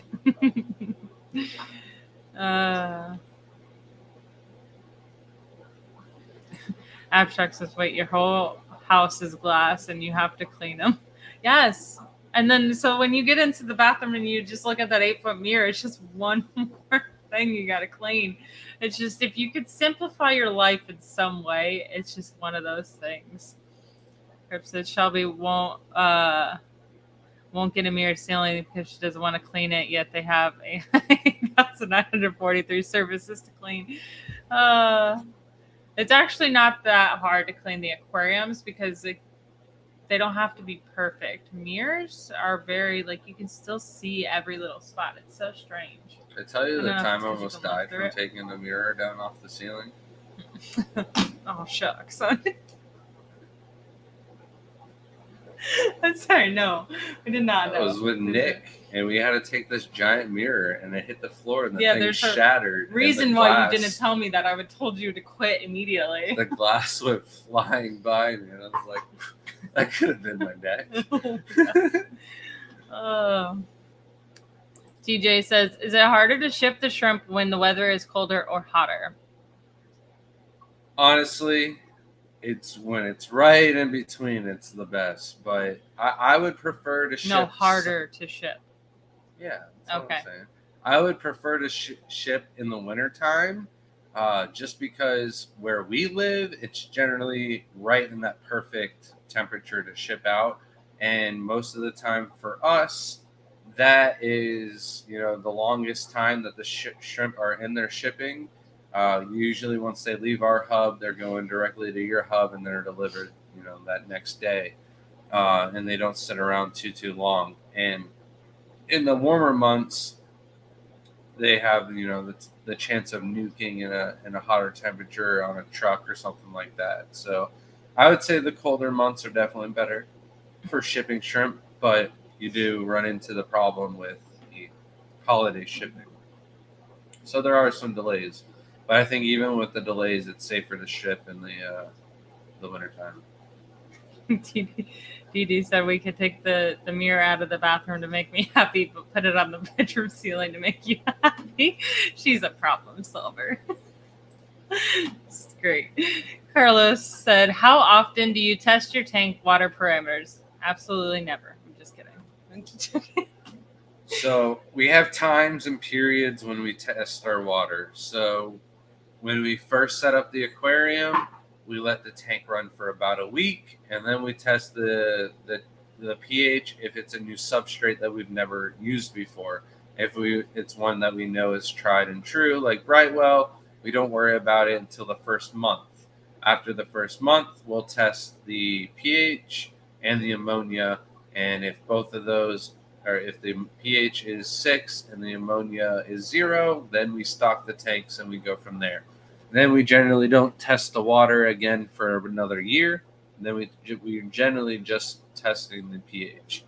Now, if there was problems in the tank and a water change didn't fix it or something like that, we might test for ammonia. We might test for nits or something else like that. But for the most part, like Shelby said, we really don't test the parameters or anything like that.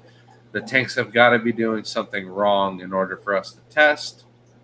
We had a tank when Gary Lang was over at the house that was throwing some issues with us, and all the parameters checked out. There really wasn't anything wrong with the tank. And he's like, oh, what are you going to do? And really, you just kind of wait those things out, do your water changes, and stuff will settle out.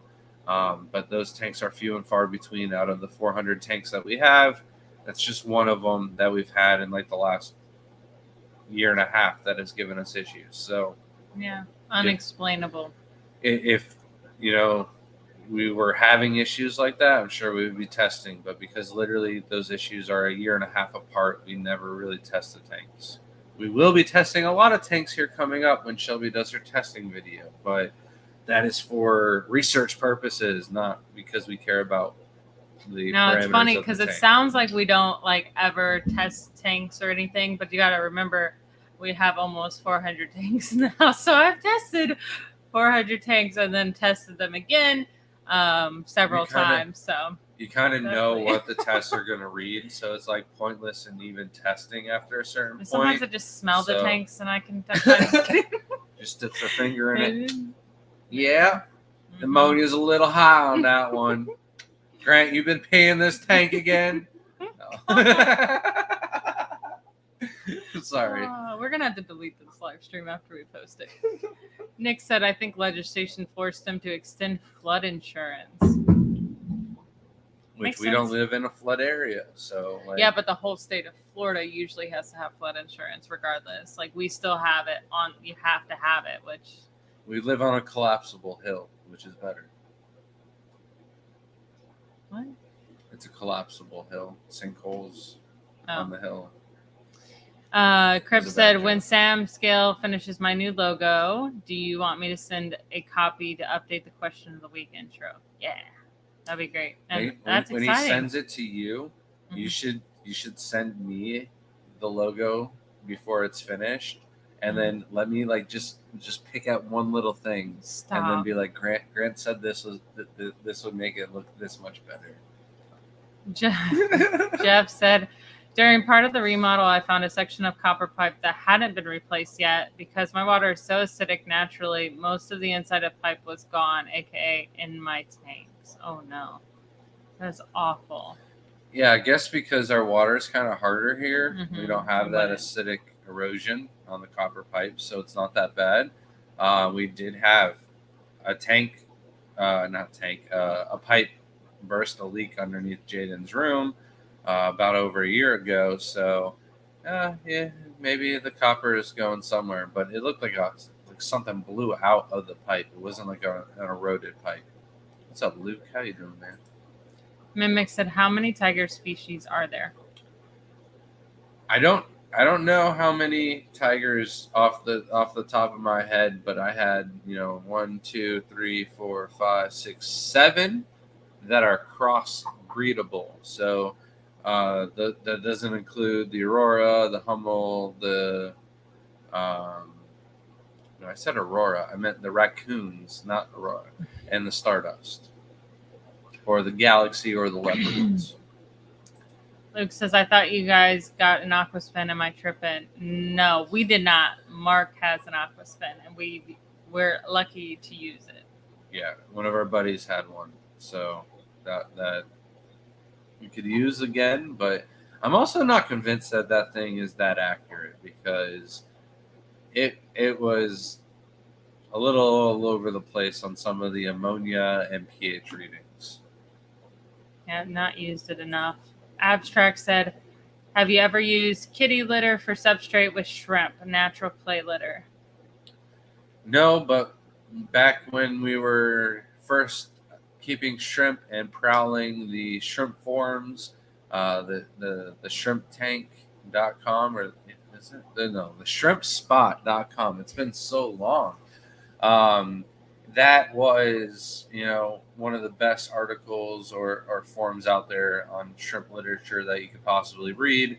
And there was one of the breeders that I followed that did keep the kitty litter substrate, but I never actually got around to trying it myself. Part of the problem was they never really had the brand that they use themselves. They were just like, oh, I use this kind of one. And then there was other people that were recommending the oil spill cleanup. So it's like kitty litter basically, but they sell it for oil spills to clean up oil slicks and stuff like that on the ground. I can't remember what that's called. I don't know if I could get past it being kitty litter, honestly. I know someone came to me at the show and was like, yeah, I have this mixed with kitty litter, and I'm just like cringing, like, I can't get past. I know there's natural kitty litter, and I've tried some natural kitty litters, but they all just stink to me. Crypta say he does get a request to revisions. So Toxic Tears says, in a well-matured tank with lots of buried females, what could be a reason for a low shrimplet survival rate, and what would you do to bring the survival up? So there's a couple things. Is the pH could go up in a soil. So without knowing the exact parameters, also the other thing is how often are you doing water changes and stuff like that? How big is the colony gotten?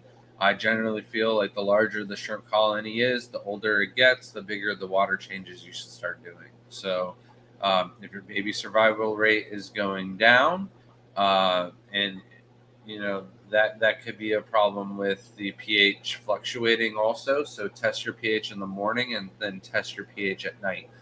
There's some soils that, if you test them in the morning, it reads really low, but then as the light cycle is on, your pH is going to climb. And if it climbs, like say 0.5, that's enough that the baby survival rate is going to start tanking.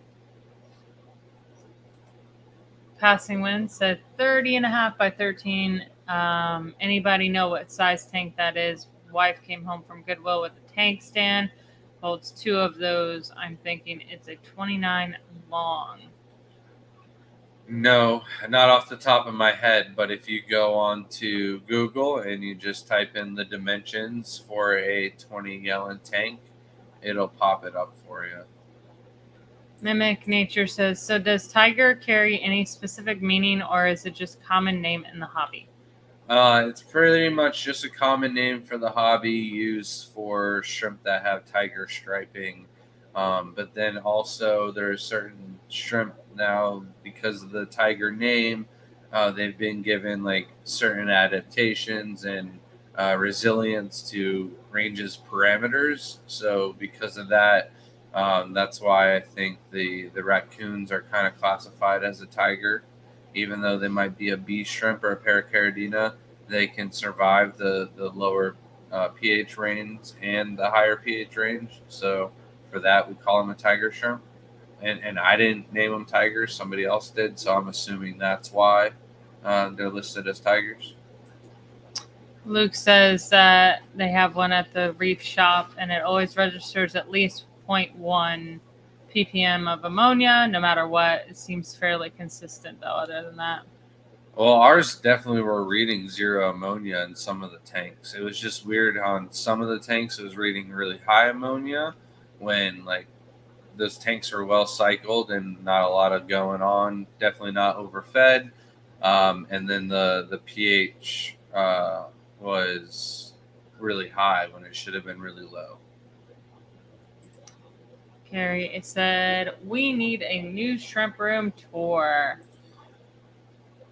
I don't think that's going to happen until next year. No, it's probably going to happen like next month or beginning of the month. If we have to get the entire house appraised and an insurance inspector come over, we might as well do a tour video at the same time. Yeah. Someone else was saying that house inspectors aren't supposed to come in the house, that they'd have to be welcomed in. They could walk the property. They don't need to come inside, but we don't have a way to go. Our problem is outside the house. Yeah. But we just don't have a way to walk around the house. We'd have to create a way to walk around instead of coming inside. But yeah, it would, I don't know, there's no way we're going to get those racks done in a month. Our bedroom, that rack, the corner rack, and then the escape rack. We can do a tour of the house without doing the bedroom. If there's no tanks in the bedroom, there's no point in showing the bedroom. What? I don't know, your mustache looks like it's got 2 different colors. Like this side looks really dark, and then that side looks lighter. It's throwing me off right now. It's probably just like it looks lighting. Like it's it's got to be the lighting, but it just looks purple on one side to me. The because it looks normal there. That's shining out. Shining. Genetics.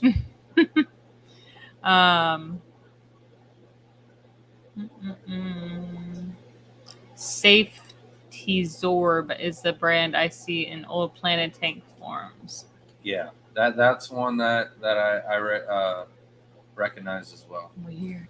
Abstract says, so are you telling me you can put together a Tiger King starter kits shrimp calendar?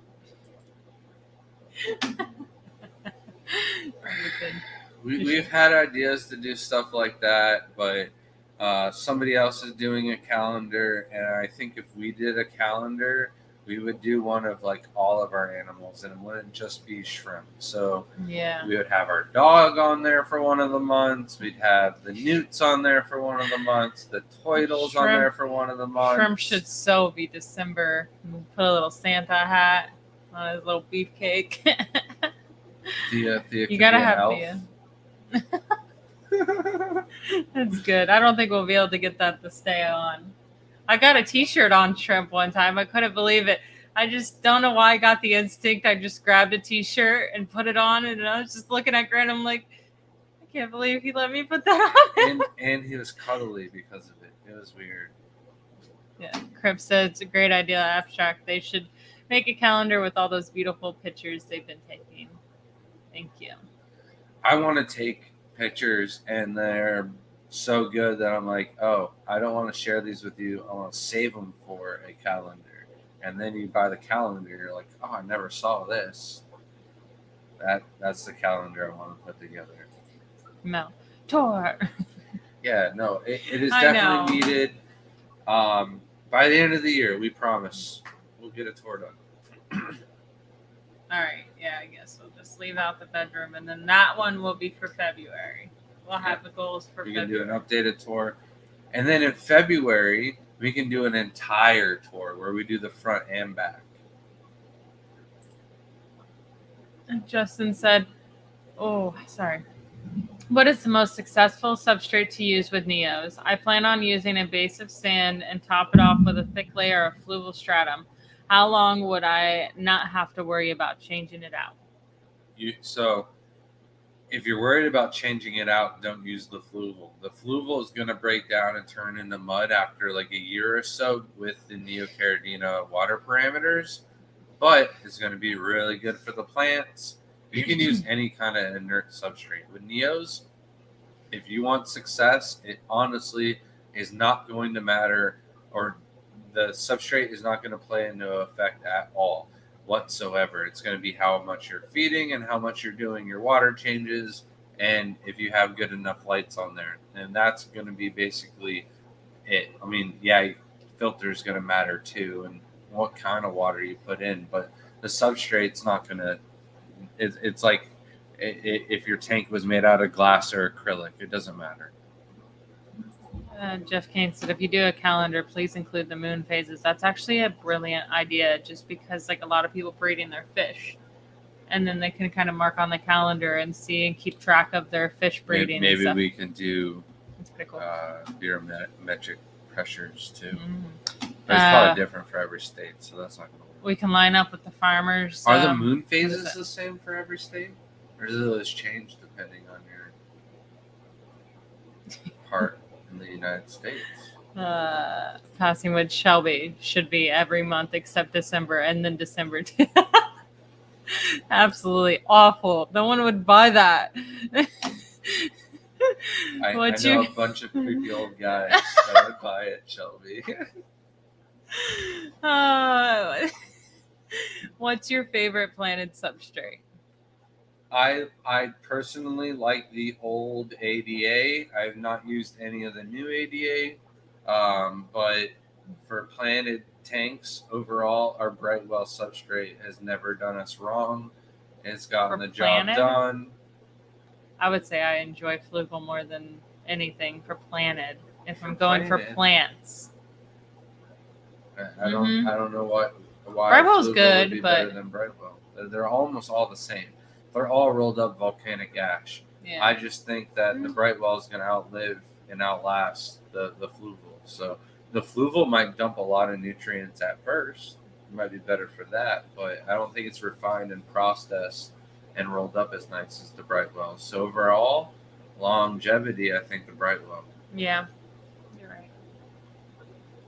Mimic Nature said, any successful crossing with the raccoons? No, we've tried some yellow King Kongs in the tanks for a while, and the yellow King Kongs have gotten buried up twice, but I never actually gotten any viable babies. I think Dee and Crypt Keeper might also be trying and having some luck. I'm not sure if they actually got anything that's 100% different or not. Send me an update. Please let me know. Crib says, can we have a reminder what our homework for 2023 was? Getting close to the deadline. Homework for every year is adding one tank a month. We let you slack off with 2 tanks, so it's upgrading 10 tanks a year. That's the homework. That math, okay. Math, it wasn't mathing because it's always been 10 tanks in a but year. in order to pass, a passing grade is 10. Justin asked, how do you guys adjust your pH with a regular one of the mill pH up and down? So we don't use anything to adjust the pH. Either the pH is low and the substrate is doing its job, or the pH is high and the substrate needs to be replaced. If the substrate needs to be replaced, generally we switch over to like tiger shrimp or something like that that can take the higher pH. If the pH is low enough for tigers, or I'm sorry, Taiwan bees. It's good enough for Tai bees. And generally speaking, we get 3 to 5 years out of our substrates before we have to worry about putting tiger shrimp in them instead of the Taiwan bees. Cobus said, "Can you direct us to a poster or poster format of all shrimp available?" Don't know of any that are all shrimp available. There are some posters that are like somewhat, but they also have wrong names on them. So like I don't know of any posters that are actually accurate enough. Like some people put the wrong names for some of the shrimp, so it's just kind of like it was almost a good poster till those two that are not those shrimp. So hopefully we can make one day though. I don't know if you could fit all of the shrimp available on one poster, though. We have over 140 different types of shrimp. Where so you could actually see it. Poster. Yeah, where the detail would be. So there are posters that are generalized certain Tibees and things like that. I've seen them online, but a lot of them are inaccurate. They look cool, though. Passing when this shrimp version of the Farmer's Out... why can't I say this word? Almanac? Yeah. Can't say it. I don't know. I cannot say that. It's Stop not making coming that face, out. But kept trying. Yes, that's what I was trying to say earlier when I said farmers, and then I just stopped because I couldn't remember what it was called. We have these at my my work, but we get them every year. Have you ever kept shrimp on dirt substrate? No, I don't think I have. You could use like an organic dirt if you wanted to. It's just so messy. I don't think I want to. I don't know where that comment went earlier, but it was oh, here it is. So Jeff said it was the moon phases are also good for fishing. I did not know that. Well, then I was like thinking about high tides, and I'm like, no, the high tides are definitely going to be different here than they are in California. Or maybe I'm wrong. Maybe the tides work like that. I don't know. I think I would assume the same everywhere. And Maine. I don't know. That's not something we're taught. Well, no, because lunar phases, like eclipses, are not lunar phases. That's what we're talking about. But like lunar eclipses, they're different for different parts of the hemisphere. So different times. I'm not good on this information of science. This is where I slept in class. I did not learn about that at all. June said, "Does the gallon size matter?" What I'm assuming what are we for talking a tank. About? Like it should be more than half a gallon. It definitely should be more than half a gallon. It matters that much. We need more details, June. So Dee Dee says, "Not really trying, but I suspect the raccoons with reddish blue hues might have a mix of red spot head pintos and raccoons. So our raccoons do have that coloration regardless. It doesn't have, you don't have to have mixed raccoons for that coloration." I tried. Send me some pictures though, Dee Dee, because I think yours, that's what might I'm thinking be more about. red. Yeah. Hers like were different splotches or something to them. But Ooh, I did post a couple weeks ago where the rusty raccoons were coming out a little bit. And I did accidentally send a rusty one to Crypt Keeper, who I think maybe now has 2 or 3. And I think that's what it is. It's like the rusty coloration. That might even be where the tiger name is coming. I don't know why I'm doing this. So I'm trying to fly. The rusty coloration for the raccoons might be where they get the tiger name, because the rusty pigment from the orange-eyed royal blue tigers and blue tigers in general. June said, "Grant, you didn't say it had to be a shrimp tank. You just said a tank a month.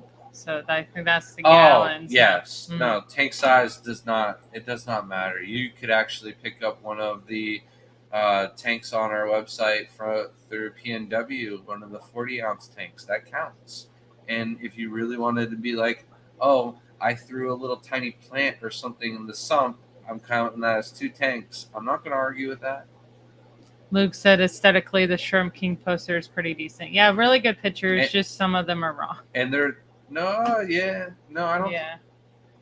On the earlier ones, I don't know about the recent ones. There's newer ones that they've made. He also has but, the Shrimp Meister yeah. posters. Because they and I call don't them think something they're wrong. different from I think that's what it overseas. is. Yeah. I think it's a disconnect. Europe has a different name than Taiwan, or other parts of Asia have different names and stuff like that. So in America, we're stuck with having to pick up the pieces and figure out what's what. So that's why Just I like try to skunks. do these. That's why we run the shrimp contest with different standards and hold our standards high, so that way we can set standards for the United States as a whole. Yeah. Moon phase, it is different wherever. So it's just probably like Ooh. just like the sun. you So know? I'm not stupid for not knowing the answer, but at least I'm smart enough for thinking it. It should still be the same moon phase. It just should be a different time from our time because their moon just comes out. Just like the sunset time. The moon, it should still be the same phase. No? No. Well, then all calendars would be wrong if they did a moon phase because they'd have to do regional moon phases. That's what I think you have to do. That is so much work. That's why I think there's not moon phases on calendars. There is, though. Is there? Yeah. Is it like the Florida? I don't know. You We're what going to I have to mean? figure that out. Yeah. Crip said, can you send me some yellow King Kong females? I want to try to get them to berry up, and I'll remove to separate tank from the stardust. If we see babies in the new tank, that would confirm it's possible. I need my yellow King Kong females to test out our other shrimp too. So yeah, our yellow King Kong females are few and far between right now because of that exact reason. I could send you some yellow King Kong juveniles, and then you can just do what you want with the males after you're done with the females. But yeah, I can't send you any females. I'm sorry. Stephen Smith said, my blue dreams I bought at a local store. They keep throwing browns and blue. Do I abandon ship or keep culling them? You can keep culling them, and it should get rid of the browns. It's really weird that they're throwing browns because what color substrate do you have? Because those browns might be black if you're on white substrate. I've also noticed that some blue diamond will throw browns for if they ever had a wild in the mix. And then sometimes it mixes with the wild and creates that dark wild that I get in my tanks over there. So it's possible, but it depends on the shade of brown. But just cull them out. It can happen. I'm waiting for DD to email me the photos. Abstract said, can you keep raccoons with neos? Yeah, you can, but we talked about this earlier, and the problem is, like, the raccoons are such savages. Like, they yank the food away from each other. I feel like they stand any ground against the Neocaridina, and the Neos aren't going to get any of the scraps even. So definitely think about them out competing one another. Crip says, I have a couple of rusty raccoons. And he says, don't go to the Urban Dictionary and look that up.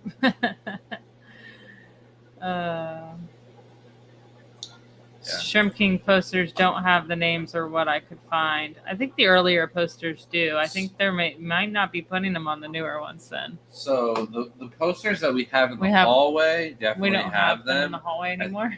Oh man, I forgot. It's been ages, huh? We were gonna frame them because we have way too much water around the house. But there's they definitely have the names on them. I really but want the you to go ones that get you one can now. look up for free online don't. Mhm. But the actual poster itself has the names. It's like they want you to buy the poster to get the names. If that makes sense.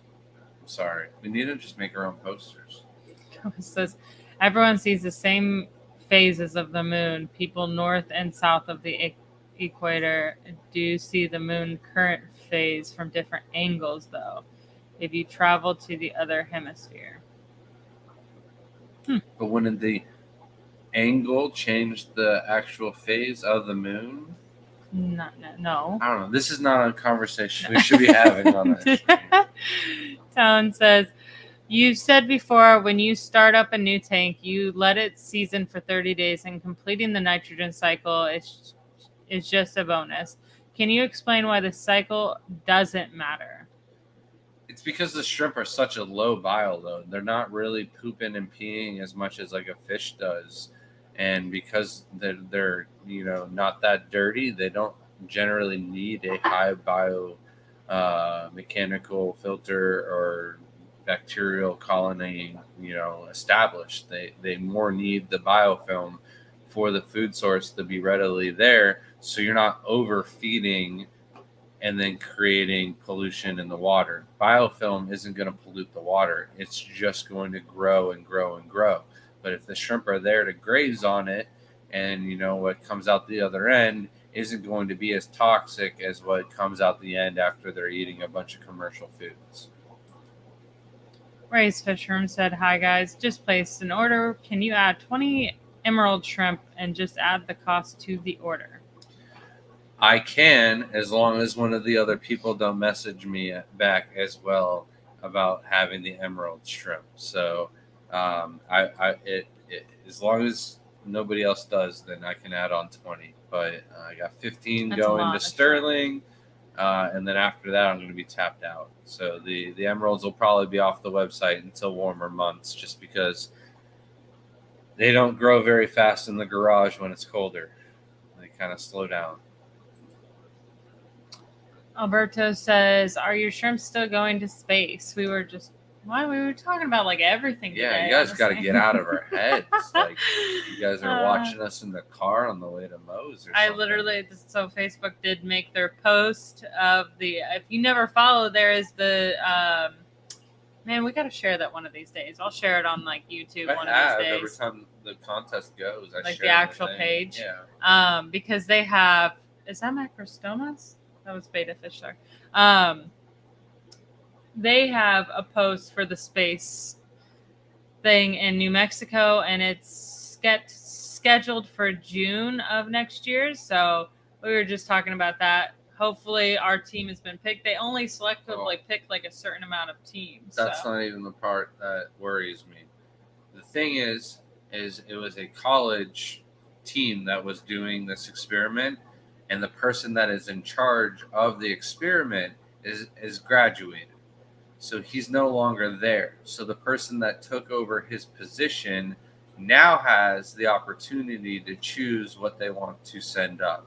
So they can continue to do the shrimp if they want to, or it's a possibility they can go down and do something altogether. So I'm kind of waiting to hear on what their team decides to do.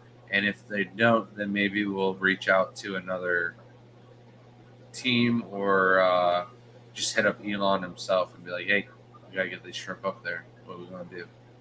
Yep. Justin said, "What is the Treadwell?" Which I see that you corrected it here. It's Brightwell substrate that you guys are talking about. I know you guys have tanks where it looks like it's fluval, but I'm not sure if it is. Where can I find this? Thank you guys. Yes, we have almost all substrates start to look the same, honestly. They start to blend, Yeah. besides the kidney. Yeah, but there's some like the fluval. It's not all uniform. Like, Yeah, not it starts to all of break them up. look like perfect little tiny circles. The Brightwell looks like perfect uniform little tiny balls, basically. And like the Shrimp King is super ununiform. I don't know if they do that on purpose to give it a more natural dirt look or what, but it's really pick and choose whichever design you want out of your substrates. But we use the Brightwell. We can get it off of Amazon. You search Brightwell volcanic substrate, and it'll bring up two options: Escuro, which is black; Cafe is brown. We do like the black a little bit more. I think it buffers a little bit lower on the pH. Shelby says that's a bunch of BS. We're gonna find that out, because we got two. No, I forgot. We only got the brown, but I'll compare the brown to the black that we've been running for a year, and we'll go. Okay, we'll figure that one out. We could. It's other things that can Or we'll fluctuate. wait a year them to now. see what it compares to. Because like things could also Dun, fluctuate. dun, dun. Yeah, I guess. whatever. We'll set up more. We'll have to get more Brightwell. Somebody let me know when Brightwell goes on sale. I don't know why one of my favorite is the Carib Sea for the Neos. I just absolutely love the way it looks. It's just because it's so clean. Fresh and so clean. Yeah. Clean. Why am I drawing a blank of what it's called? This is Eco Complete. No, that's the Samurai Yeah, soil. Samurai soil. Eco Complete looks crazy. Eco Complete is the crushed I up just put that over. lava stone. There's so many different substrates that you could have success with. I don't think there's any that we'd necessarily say absolutely no. Well, you went off the rails on the Neocaridina substrate. So when you're talking about Caridina, go with Brightwell, Proteobio, UNS, Awasi, Tropica. Those are all great options for substrates. Rob said, have used pool filter sand for a year now in a planted shrimp tank. 0 issues. Yeah. Nice. We just set up a tank with not pool filter sand, but just white sand for one of my friend's grandma's tanks. And the tank has got like the longest jungle valve I've ever seen now. And it's just sand, nothing special. I mean, I have my filterless tank with just crypts, and that's all just sand. There's no good substrate or anything growing those plants. That's the nicest clump of Cryptocorn mini parva I've ever seen. Yeah, the tank. I don't understand where it's getting nutrients from because there's just shrimp in the tank. So it was a lot of fish. There was like 3 fish. Oh, you had a bunch of pencil fish in there. Moved the pencil fish over there, and then you had all of the peacock dudgeons at one time. We had a lot more than just 3. I moved some to the other tank. Cosman said, how much Brightwell would you use in a 10-gallon tank, for example? So I believe the bags, the 23-pound bags that we get 4 to 5 aquariums out of that. So roughly 5 pounds of substrate in each tank is preferred. All right, so we're caught up. I think it's time to say goodnight. Yeah, sorry if we're a little out of it. It's been a week. We've been having to double time with Black Friday sales and getting things ready for a new insurance company to hopefully approve us, and then everything will be smooth sailing from here on out. So thank you guys for sticking with us, and we'll see you next week. Thank you so much. Bye, guys.